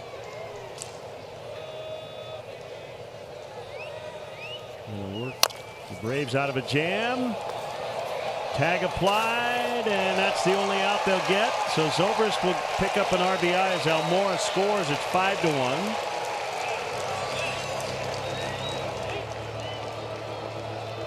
The only play for the first baseman, Adams. Yeah, I thought he was going to try to make a play at home. You think he had a play? I don't know. Initially, I did. Yeah, he did. Yep. I think you're right. I mean, it would have, been a little risky, perhaps, take its emergency. I think if it's Freddie Freeman there at first base, he probably goes home. If Anthony Rizzo, he makes the play at home. Well, I think trailing by 3 and the fact that it's a force play. Yep. Yeah. I think he should have gone home. You're right. It's one of those things you have to rehearse in your head. They talk about that all the time. Have an idea of what you want to do. The ball's hit to my left, I'm going here. Hit to my right, I'm doing this. If it's hit with this kind of pace, here's where I'm going. And game situation probably dictates that you sell out and try to make the play at the plate.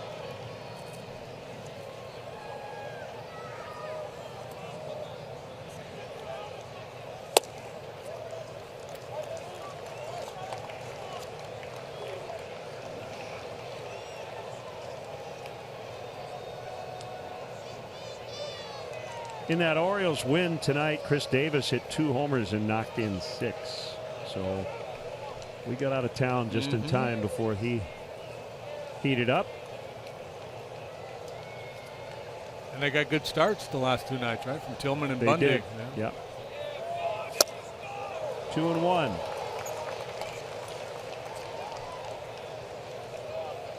It's got to be maddening, though, for Dan Duquette, right? Because you start to kind of veer toward sell mode, and you want your team to win, but it's like, who are we? What are we? Are we in it? Are we out? Felt like this past weekend kind of put a stamp on we're sellers. If you're the Orioles. Cubs get 1. Would like to have gotten more, but they'll take it. 5-1 in the 6th.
Pride with Cubs checking and an official Cubs MasterCard debit card.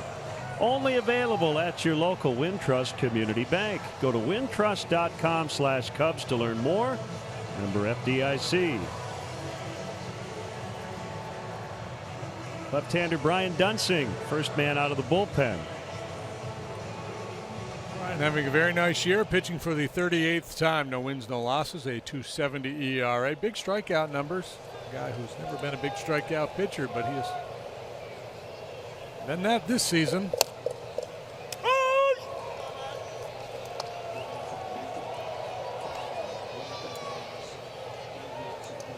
Not a quality start for John Lackey tonight because he did not go 6 innings, but a solid effort. 5 innings, 5 hits, 1 run. Rizzo to Dunsing, and they just get Adams.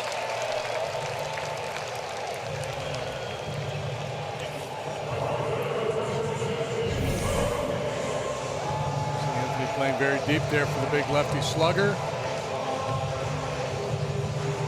He has a little time to work with and just enough time.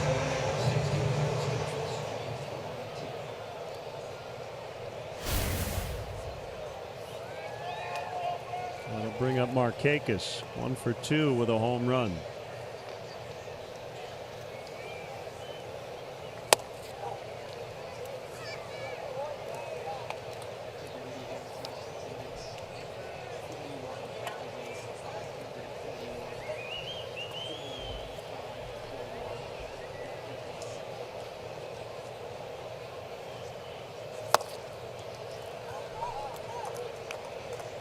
Two and 0. Another sellout tonight. Obviously, many have left with the late hour, but 41-5-41.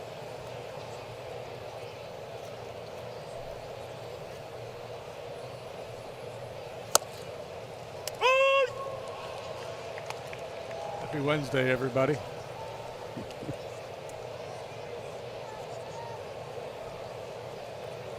part of our night-day doubleheader. Yeah, by the way, when I sign off, I'm going to talk about the final game of the series being tomorrow. Because I know one of the broadcast rules on radio, later today we'll have, no. Until I go to bed tonight, it's still Tuesday. Right? Yeah, absolutely. Not technically, but you know what I mean.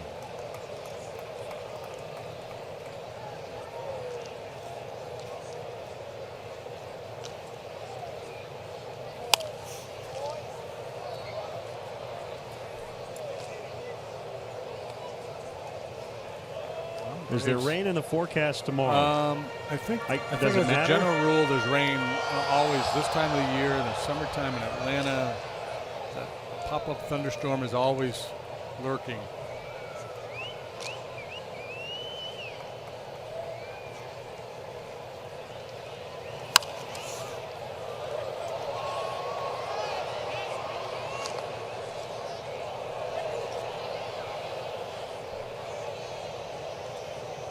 So I guess the deal is official.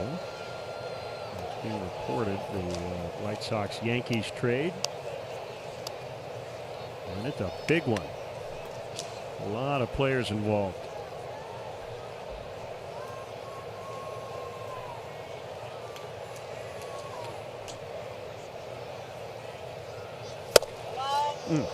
Good try. 3-2. Yeah, it's such a good pitch when a left-handed pitcher can sling that fastball to the outside corner against a left-handed hitter. That's a really tough pitch for a hitter to deal with. Tough pitch to execute. Just don't have a lot of time. The ball doesn't pass through the hitting zone for very long.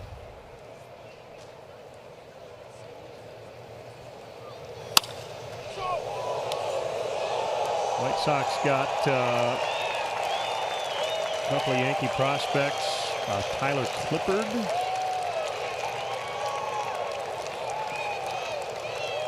Also involved in the deal. And of course, my internet connection is not really working. Todd Frazier, Tommy Kahnle, David Robertson.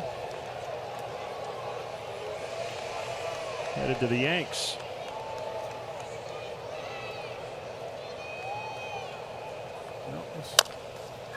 The front office is really going to work right now. The Red Sox respond. What do the Rays do? Rays are what, 2 games back? They're surging. Yeah, they're ahead of the Yankees. They're just 2 behind Boston. Well, they were coming into play tonight.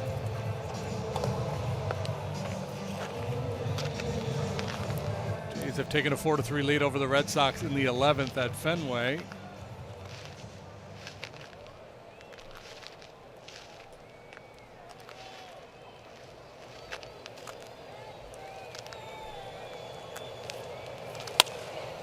Suzuki pops foul, out of play. Rays trail the A's in Oakland 3-2 in the 8th. Jason Worth has a broken foot, by the way. He's had a hard time staying healthy, getting healthy, being healthy. It's usually wrist issues.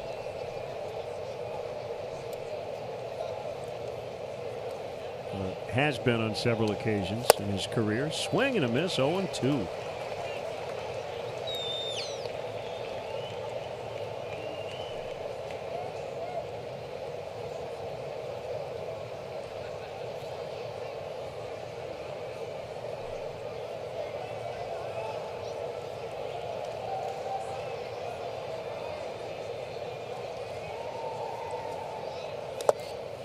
Now 1-2. Blake Rutherford, I think the prospect that the White Sox got from the Yankees, the main piece coming back to the Sox, but they also got a fellow by the name of Tito Polo. Ian Clarkin also, but Tito Polo's got to be a big leaguer. I'm rooting for him. Tito Polo.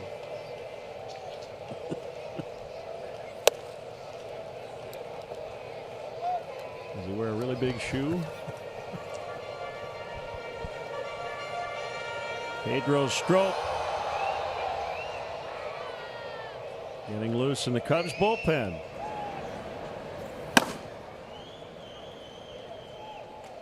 Two outs, nobody on. 2-2 count on Kurt Suzuki. And a high fly, deep left. Zobrist back on the track. He's got it.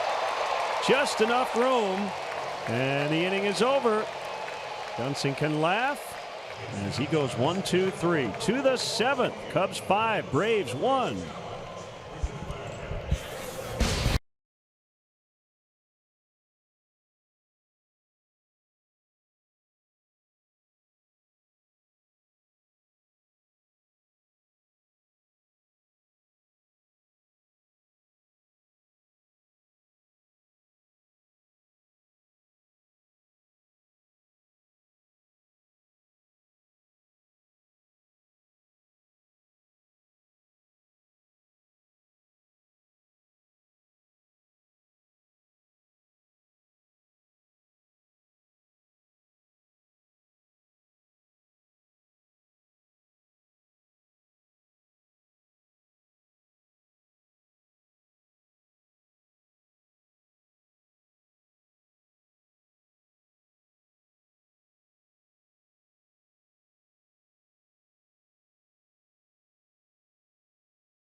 Time now for the Giga Time moment, powered by Xfinity.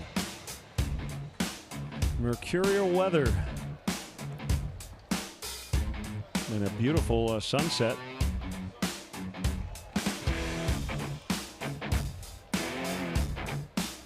We were not expecting rain tonight, but we had a 2-hour, 30-minute delay before the first pitch.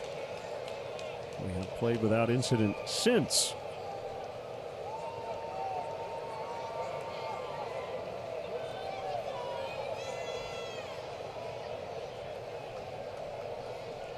One strike on Anthony Rizzo. Here's the pitch. Almost hit him.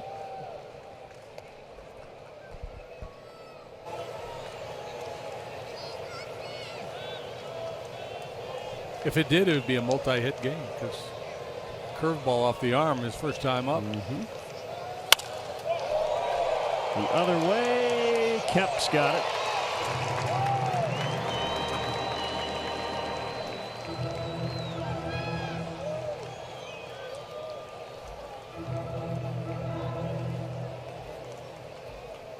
So the White Sox are changing, and we'll see them 4 in a row next week. Yoan Moncada is coming up to the big leagues too. They lost tonight 1-0 to the Dodgers. Fouled back. Man, another good swing. Yeah, well, it's going to be fun to watch Moncada play, watch him develop. Star in the making.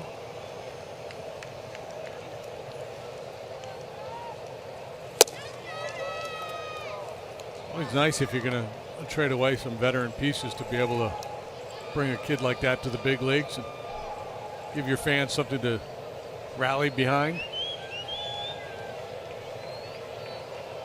1-1. Freeman. Is this the first play he's made? I don't recall him doing much earlier. Yeah. Without incident. Kind of like the no rain. Yeah, this is his 8th start over there. Played a couple times in his rehab assignment. He's made 1 error so far in his 8 games at third base. Russell with 2 outs. Should we just give Clayton Kershaw the Cy Young? 15-2 with a 2.07. 7 shutout innings tonight.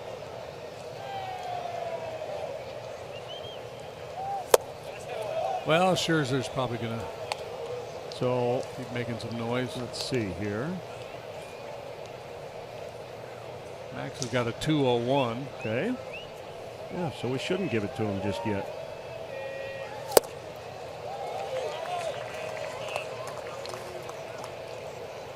Nationals have 3 pitchers in the top 9 in the National League in ERA. Will that hurt him?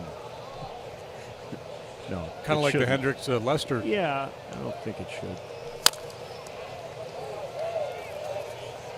No, because I don't think I think right now it's a 2-man race with Scherzer and Kershaw. It's still a lot of baseball to be played. So if you had to choose for one start, one or the other, who would you take? I'm still a Kershaw guy. Yeah, me too.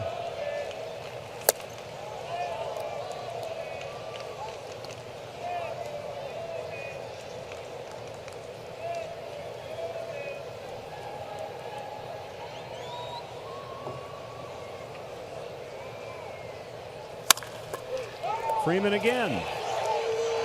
That makes all the plays. Stretch time in Atlanta.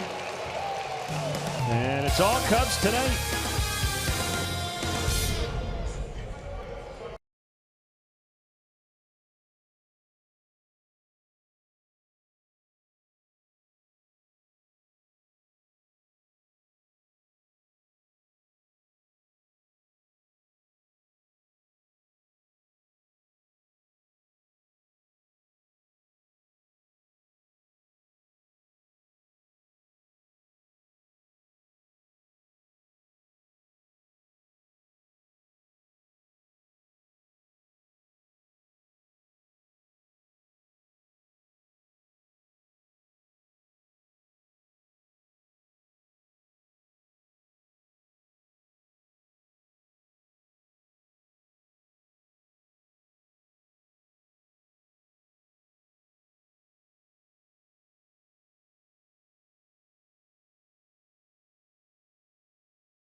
mascot of the Chicago Cubs can be part of your next celebration. From birthday parties and corporate outings to wedding receptions and charity events, invite Clark. Visit Cubs.com/kids for more information on bringing Clark to your event.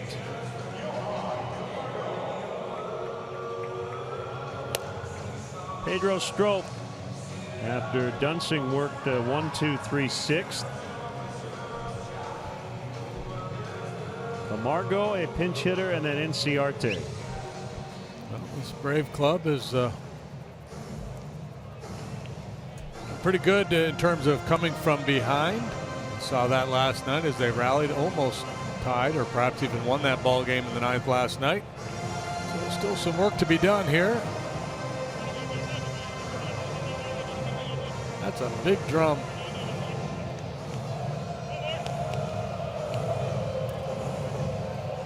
Where is that located? I don't know. I'm looking around the ballpark. Now I'm taking it as a challenge. He's under the scoreboard. And then the big video board. Oh, yeah. Okay. I see him.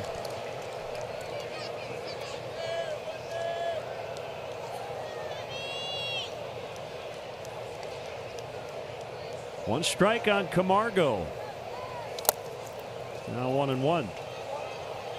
The Freeze didn't race tonight. Is that not an every night thing? Well, I thought I saw. Didn't I say he's got a late night gig? So maybe he had to go to his other job. I don't know. Maybe. Maybe he doesn't like to race too late. You know, like late night eating. That goes 3-1. He might cramp up. Would you want to? Would you want to run as hard as you can at midnight? Freeze is a professional. These guys are out there playing. Are you drinking coffee? Yep. Is there caffeine in it? I hope so.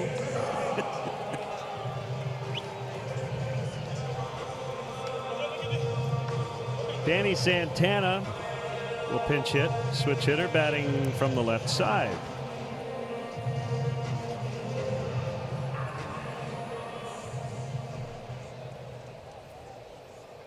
Just activated off the DL yesterday.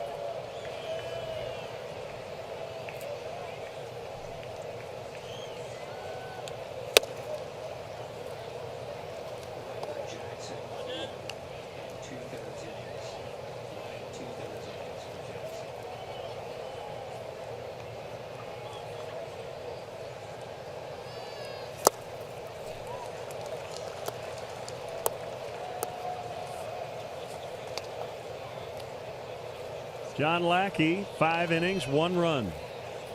Pitcher of record for the Cubs. Sam Freeman. Sean Newcomb on the hook for the loss if the score doesn't change. 5 1/3, 5 runs. Baez to Rizzo. How many ground ball outs tonight? Quite a few.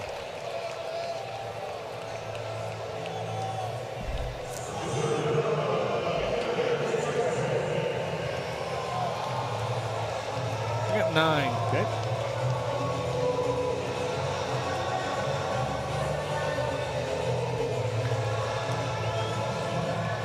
I hate to assume, but I'm going to, that Mike Montgomery, tomorrow's starter, may have gone back to the team hotel during the rain delay. Early in the game at the very least. I would assume so. The early start right here on CSN. Yeah, I would think. Starting pitchers went home quite some time ago. It's R.A. Dickey for the Braves tomorrow. The bleary-eyed Cub hitters will be dealing with the Dickey knuckleball tomorrow. That'll be fun.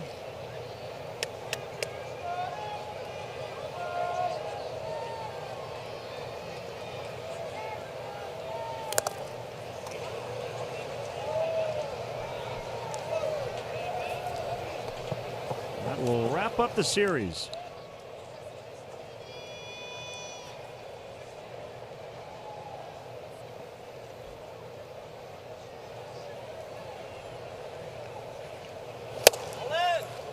Game tight.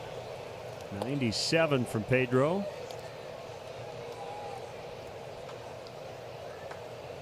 After tomorrow, the Cubs will have 11 of their next 16 at Wrigley Field, 13 of their next 16 in Chicago, because a couple of those road games will be against the Sox. And the 3 that are not in Chicago will be in Milwaukee.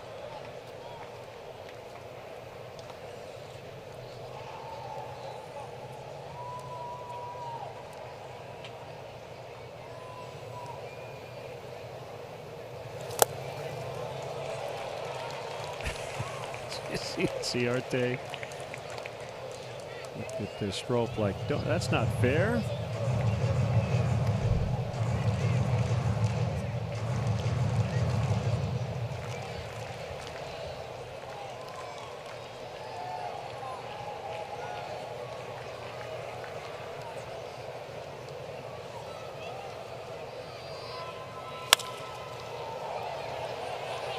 They kept Ciarte off the hit board in the series to this point, and the Cubs lead 5-1 late.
Fee loan now at eclicklending.com. eClick is located right here in Chicagoland and rated A+ by the Better Business Bureau. eClick Lending.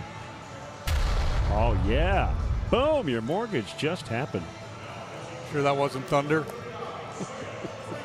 Stop, don't even think it.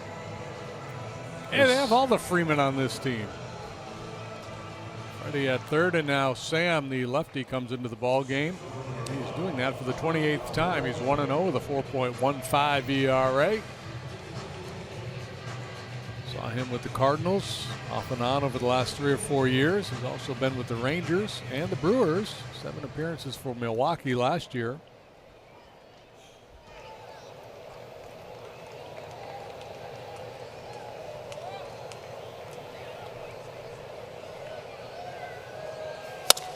Almora in the air, and it's Ciarte for the out.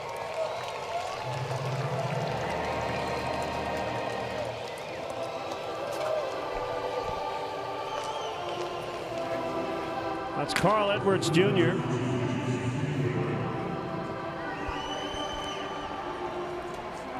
Ready for the bottom of the 8th.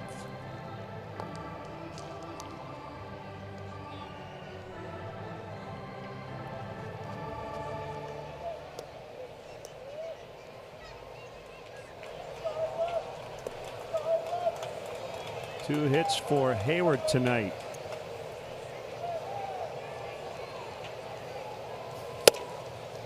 No doubt an opportunity for Jason to catch up with family and friends here. He was born in New Jersey, but moved to the Atlanta area as a little guy, 2 years old.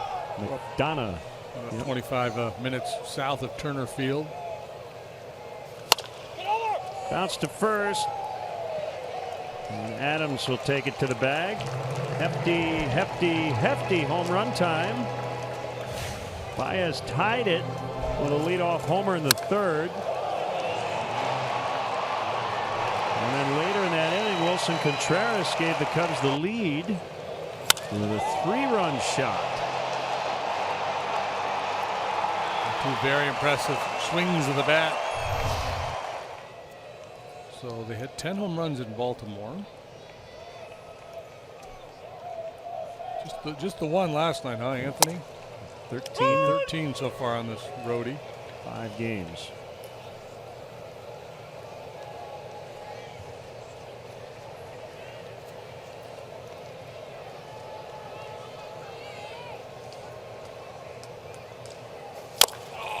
Ouch. Oh my goodness. Yeah.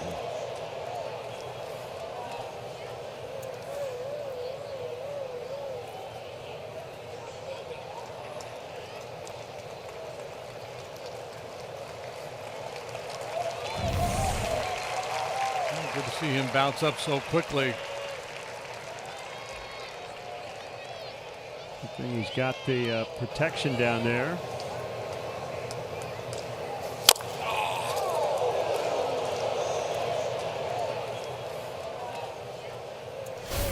I don't know that he would appreciate it, but it's even fun to watch him fall. I mean, everything he does has a certain flair to it. Chased the pitch in the dirt, and the Cubs go quietly, well, kind of quietly, except for that foul ball in the 8th, leading 5-1.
Tomorrow morning, get your day rolling with Cubs baseball as they close out the Atlanta series against knuckleballer Raw Dickey. Coverage begins at 10:30 with Cubs pregame live or stream live on the NBC Sports app or csnchicago.com.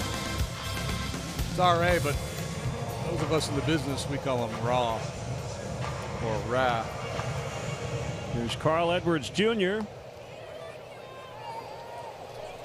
He's got Phillips, Freeman, and Kemp to contend with here in the bottom of the 8th. So the beefy part of the Brave lineup. Looking for no drama tonight. 4-run lead late. Slip 96 right by Phillips.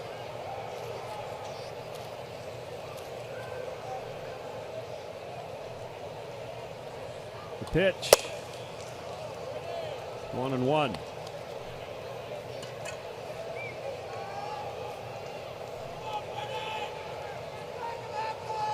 Rockies a winner tonight. So are the Diamondbacks. Two teams holding wild card spots. Tell you what, that Diamondback lineup not easy to pitch to begin with. Now they had J.D. Martinez. He and Goldschmidt, Pollock, Peralta, Lamb. Yikes.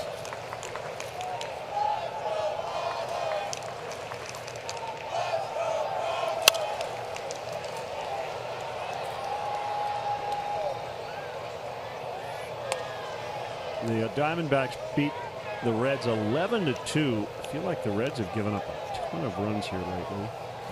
Let's see.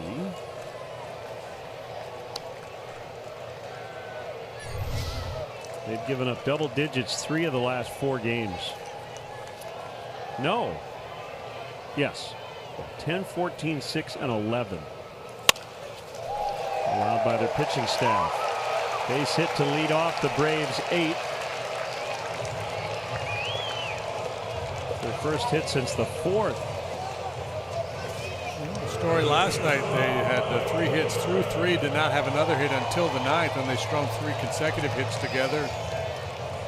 Put an inning together against Wade Davis. It's pretty impressive by Phillips there. Not many guys hit that elevated fastball from Edwards very hard. He was able to barrel it up.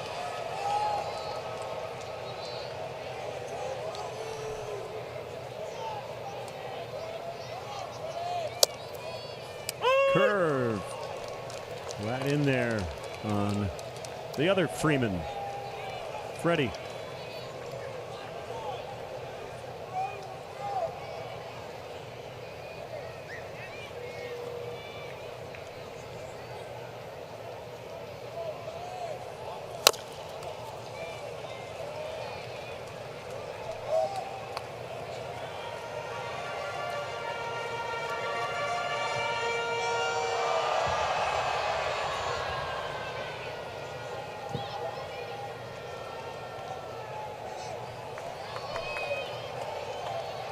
Two strikes to Freeman. Phillips at first, nobody out. Edwards to the plate, swing and a miss. He got him.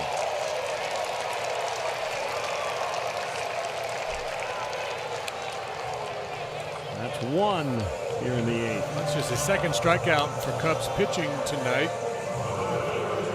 He had 1. He struck out Newcomb, the Brave pitcher, back in the 4th.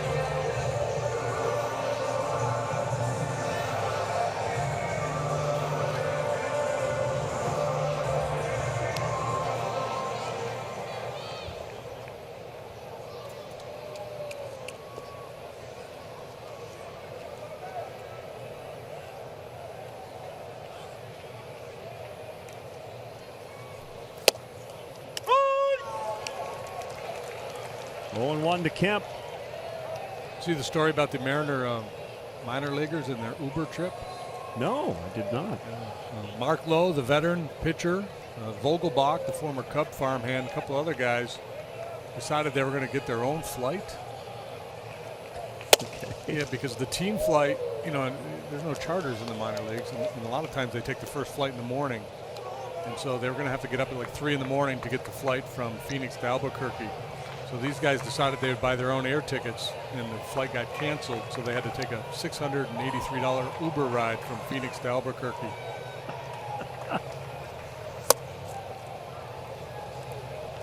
Wow. Mm-hmm. Now, I wonder if the driver told them this is how much it will cost, or if the meter was running, so to speak. They open up the app. Where to? Albuquerque.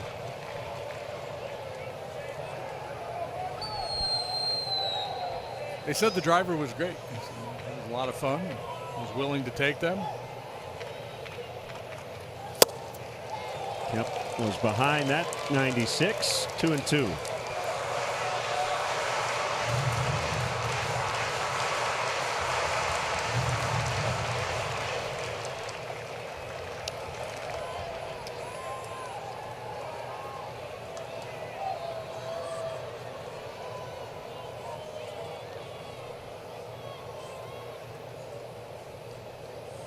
Here it comes, and a foul.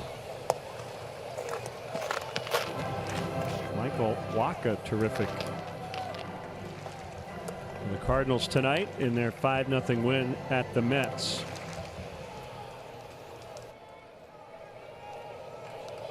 First career shutout, he gave up just 3 hits.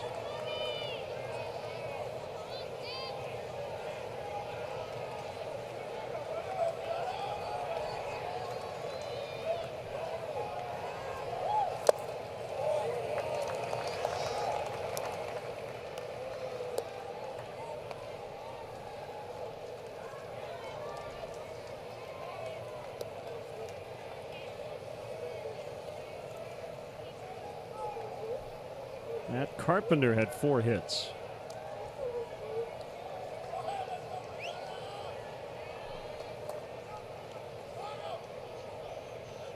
Phillips at first.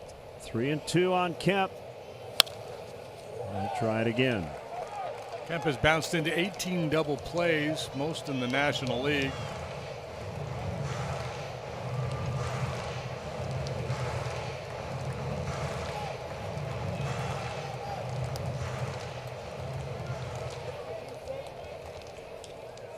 Obviously, one way to counter that would be to start Phillips. But there's so much swing and miss potential with Edwards on the mound, and Carl's not much of a ground ball pitcher anyway. He does, but I guess should amend that, because with his curveball, he does get a decent amount of ground balls.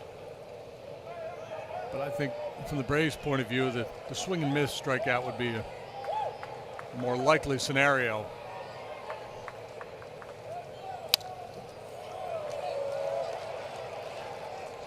Brewers catcher Stephen Vogt is going to miss at least a month. He's got a sprained left knee after a collision at home plate Monday night.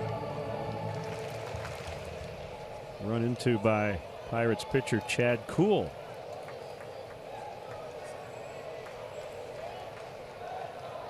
He was recently grabbed off waivers from the Oakland A's. A nice under the radar pickup. Another 3-2 inside, ball 4. Good plate appearance by Kemp. Yep. He's on now for the 3rd time.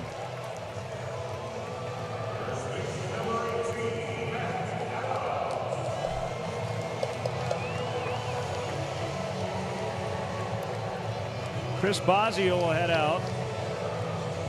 Looks like we've got some action in the bullpen.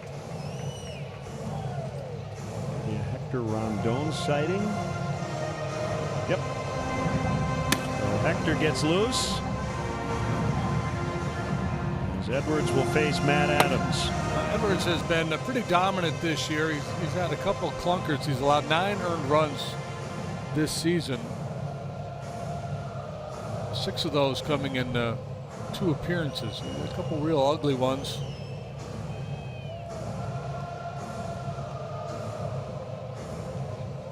Evan Gattis with a couple of homers for the Astros in their 6-2 win over the Mariners. Yeah, Carlos Correa, we talked about it earlier on the DL, torn ligament in his thumb, the same thing that Trout had to deal with. They expect him to be out 6 to 8 weeks. Marwin Gonzalez taking over at short tonight, and he's got an OPS over 900. They've got a big lead, so if he can come back at some point in September, they should be okay.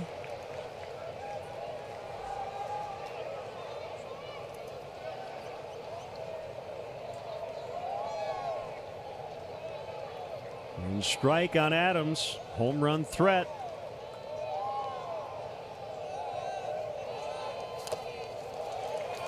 Runners will not try to advance. 0-2.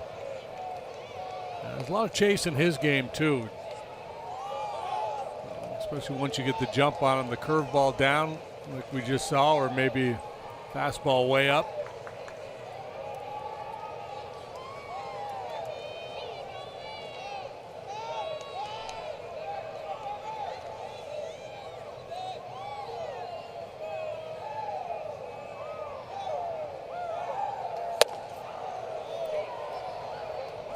Did not swing.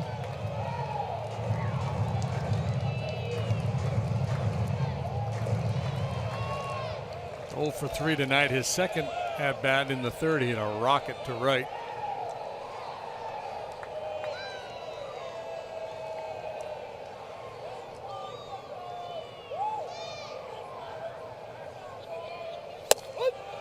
He got him looking. Both outs have been strikeouts, Freeman and Adams. Boy, beautiful pitch. Knee high right over the outside edge. A dart.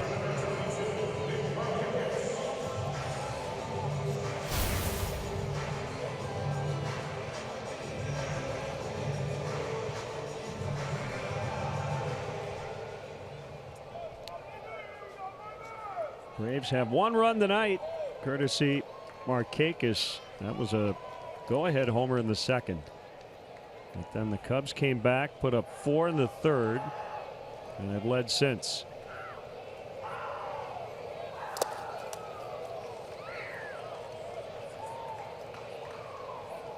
Cervelli and Harrison with home runs in the Pirates' 4-3 win over Milwaukee.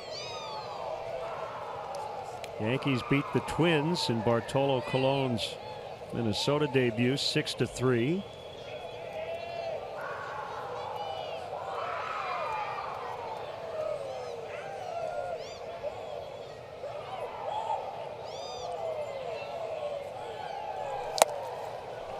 One and one. Nicholas Castellanos 2 homers, 5 knocked in Detroit's 9-3 win at Kansas City.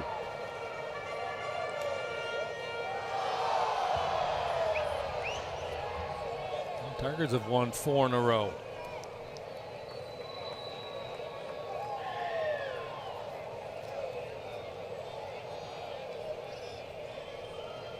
One and one on Markakis. The pitch toward third, and it is foul. So all eyes on that Nationals Angels matchup with Harper and Trout. Harper tonight 4 out of 4, a homer, 2 singles and a double. One of his singles he tried to stretch into a double and was called out.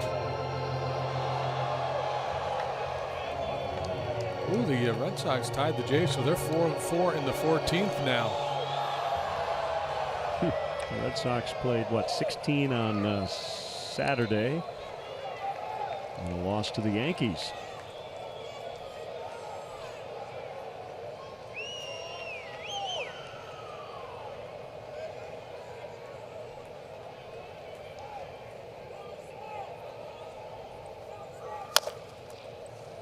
Toronto scored 1 in the top of the 11th, and then the Red Sox answered with 1 of their own.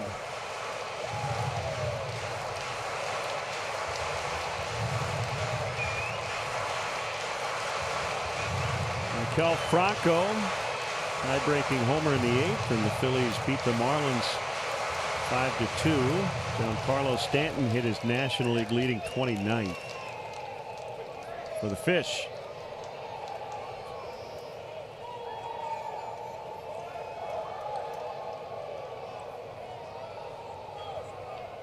High pitch inning for Carl. 1-2. Got him on pitch 26 of the 8th.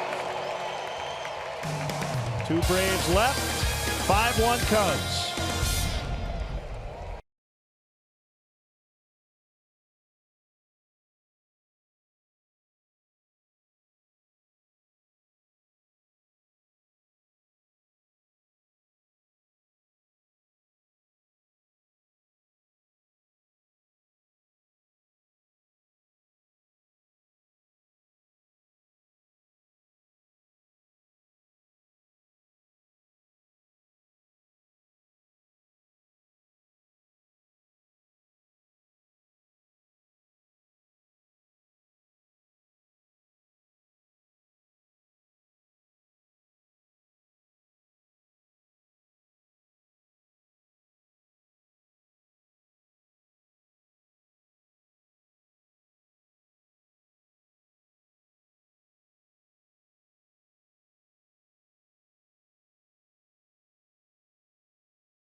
Live with the MLB.com at Bat mobile app. Stay connected to the game's best players all season long with game day, live game video highlights, radio broadcast, stats, news, and more. Download MLB.com at Bat today. It's your #1 app for live baseball.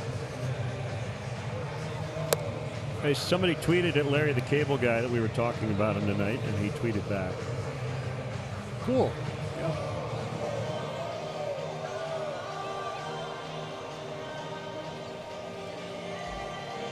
Ian Happ will come in off the bench. Out of the lineup tonight for the first time in about a month. Over a month, actually. First non-start since June 12th.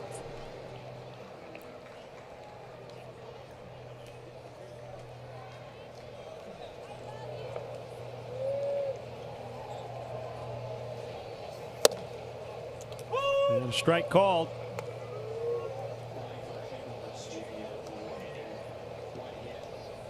So he bats for Edwards.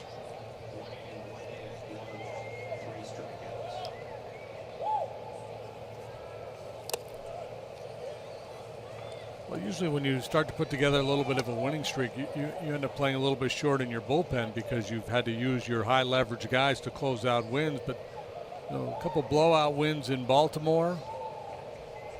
So bullpen's still in pretty good shape as you contemplate tomorrow. Freeman makes the play. He's faced 4 and has retired all of them. Might be a down day for Edwards tomorrow after throwing as many pitches as he did here tonight.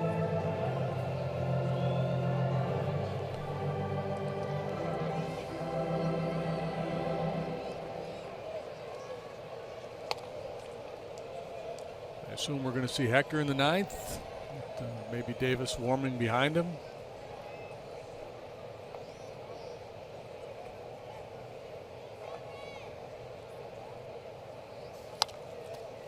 Fouled back by Zobrist.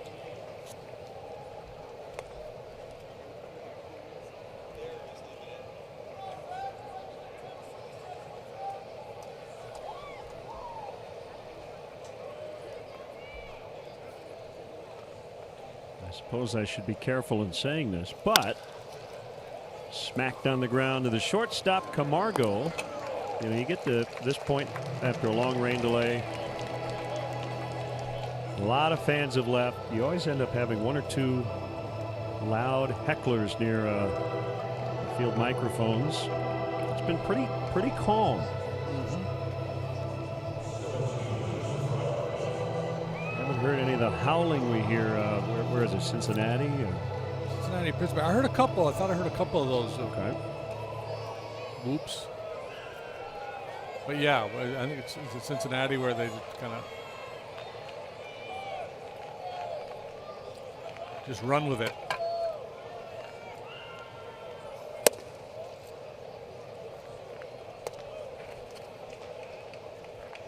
Ball 1 to Bryant. Kind of start to feel like a golf announcer in these situations. Let's head over to 16. Yes, because I guarantee you a large portion of our viewing audience they got that snappy head thing going in the recliner right now. Lying in bed watching between their toes. Looks like Bryant has pulled out a wedge.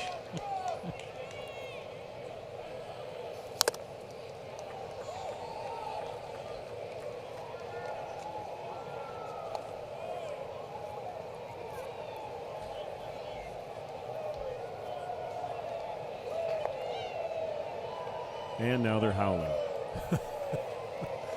I knew it. I knew the second I said something. You know what's going? You know what it is? There's some people watching and they're texting their buddies who are Cub fans here. They're saying Len and JD are saying nobody's howling, so we want you to howl. We get it.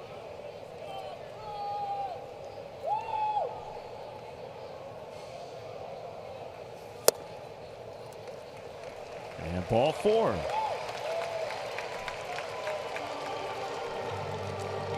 All right, if the Cubs hit a home run this inning, I'm going to call it like a golf announcer would call it. You think I could do it?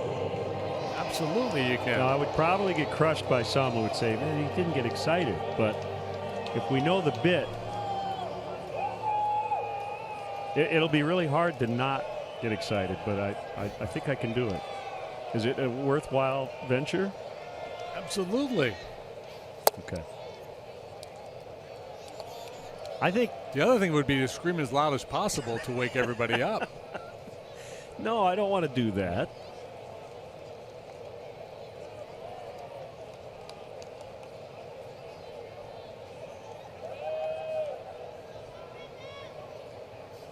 I think we're allowed to experiment with a 5-1 lead around midnight Chicago time in Atlanta.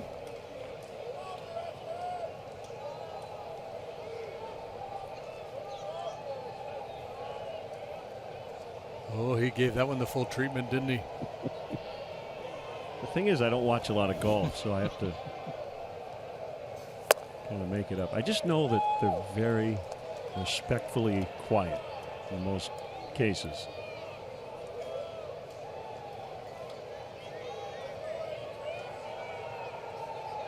Jimmy's got a pretty good lie.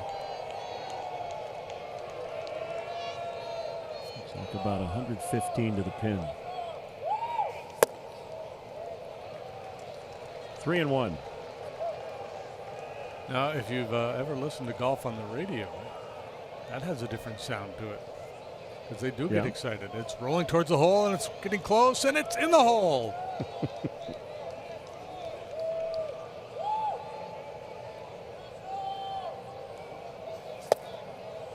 3-2.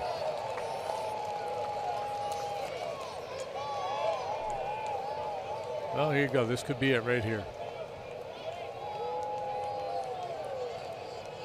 Sam will hang him a breaking ball.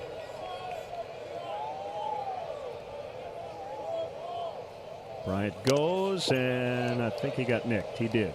So it is a multi-hit game. It is. Yeah, it's been hit twice.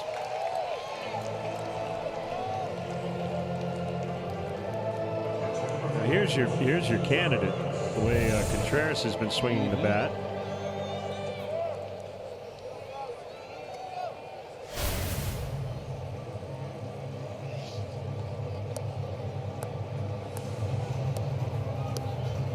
Got one 3-run home run already tonight.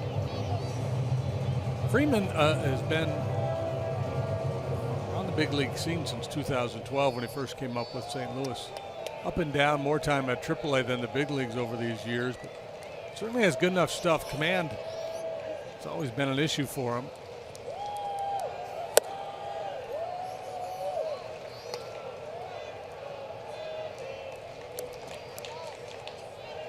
.511, a .180. Pitched his college ball at the University of Kansas, or Kansas University, or whatever it is. Don't be flippant. In the hole. Camargo just threw it away, and boy, Freeman tumbled over. It looks like he's all right. So the bases are loaded. All this happening after 2 are out.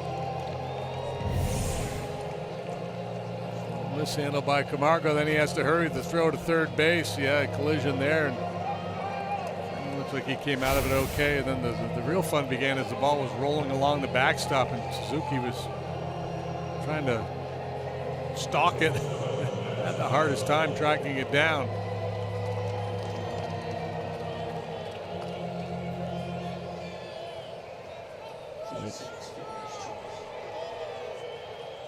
Fielder's choice E6.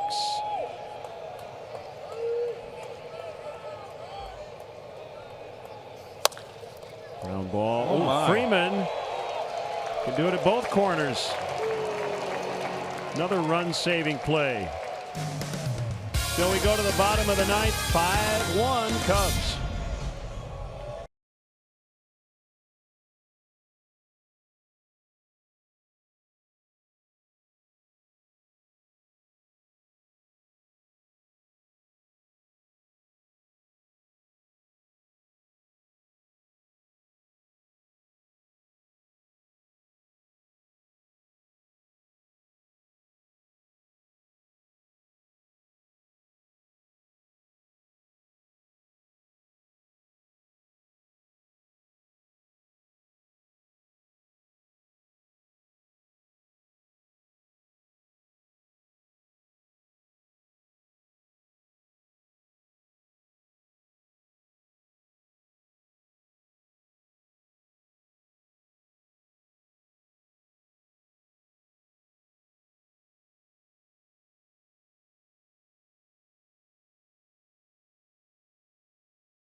The ninth, Cubs lead 5-1. One fortunate fan will win a player grade 2016 World Series ring donated by Jostens, with proceeds benefiting Cubs charities. Now through September 4th, Cub fans can purchase raffle tickets for $10 each. Tickets can be purchased online and at official raffle locations around Chicago. Visit Cubs.com/ring-raffle for details.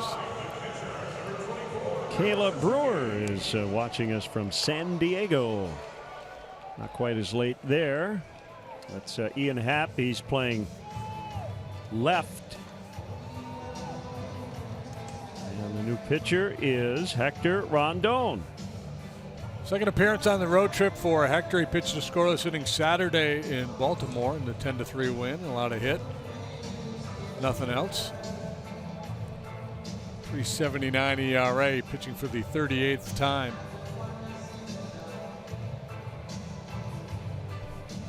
University of Kansas. You knew we were going to get tweets. Yeah, Dustin chimed in that we should have pumped in some sound of birds in the background. Do they do that at the Masters? Well, it happened some years ago, and they took some grief for it. Oh, they did. Yeah. So I don't think they do it anymore, but I don't know.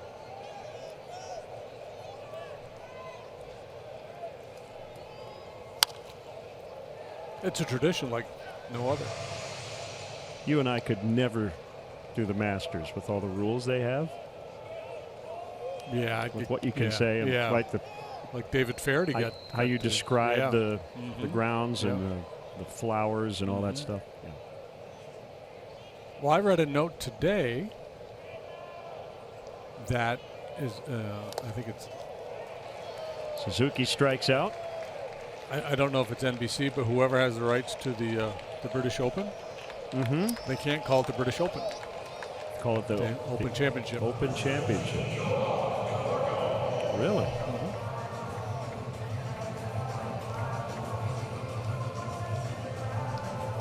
There's Camargo.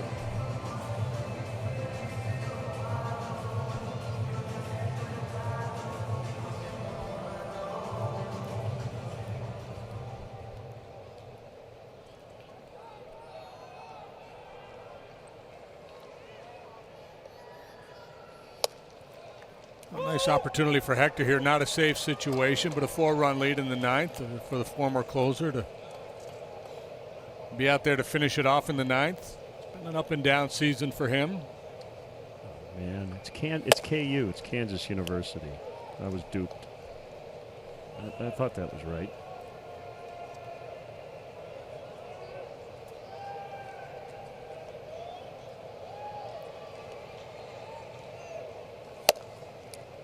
No, wait a minute. Oh, it's KU, but it's the University of Kansas. Is that right? I don't know. We'll ask Sam Freeman. Why would they do that? The University of Kansas, often referred to as KU, so it's both. It's KU, but it's University of Kansas. Wouldn't that be U of K? Base hit for Camargo.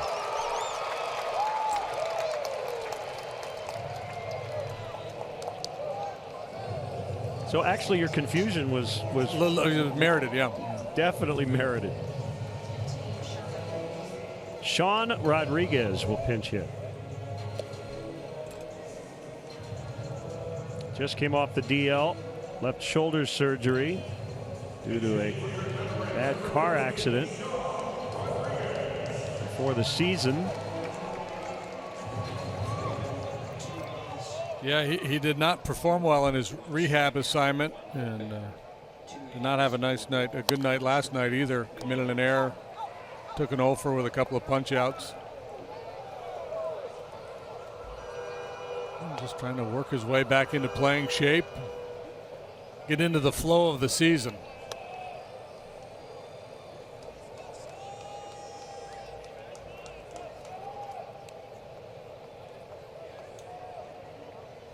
Oh, because Kentucky goes by UK, so Kansas uses KU.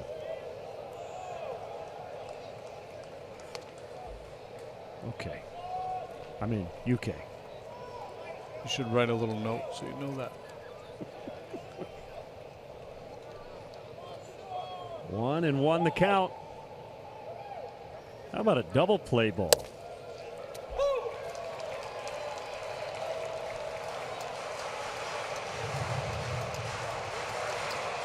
What do you like? Little two hopper to Bryant, go around the horn.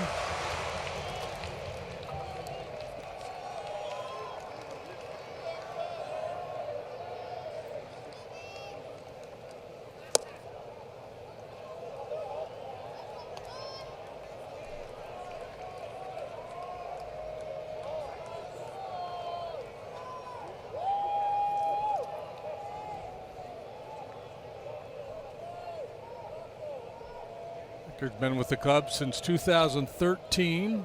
29 years of age. That's a good slide ball. So the last 5 outs recorded by Cubs pitchers have been strikeouts. And in the first 7 innings, there was a total of what? One. Yeah.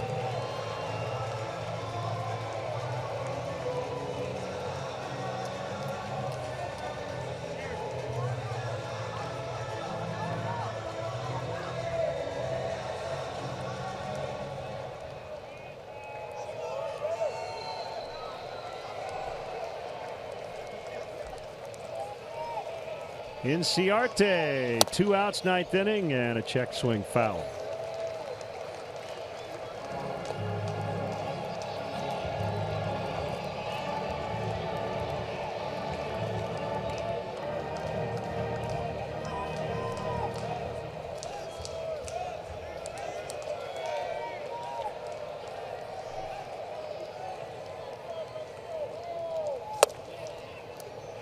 Camargo takes second and will not be given a stolen base.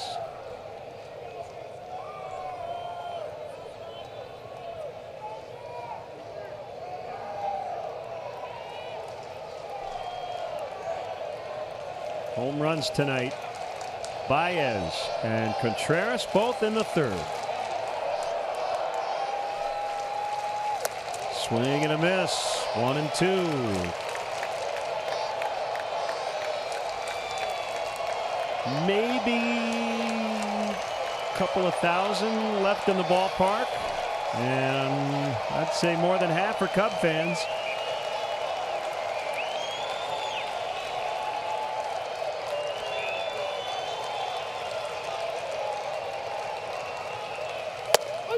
Called strike 3. Cubs win. Cubs win. That's 5 in a row. They'll go for a perfect road trip tomorrow or today or whatever. Later on. Edwards punched out 3 in his inning. Rondon does the same. And there's that no drama 9th you were looking for. So the Cubs 3 games over 500, and within 2.5 they've picked up 3 on Milwaukee these last 3 days. That's a good thing. Yeah, 5-game winning streak ties their season best. And they moved 3 games above 500, and they haven't been there since June the 6th. Toast of the game is presented by Binny's Beverage Depot. And the man is Javier Baez. Yeah, really good swings of the bat. There's the home run to straightaway center on a low fastball. Singled on a breaking ball, hit a bullet to right field.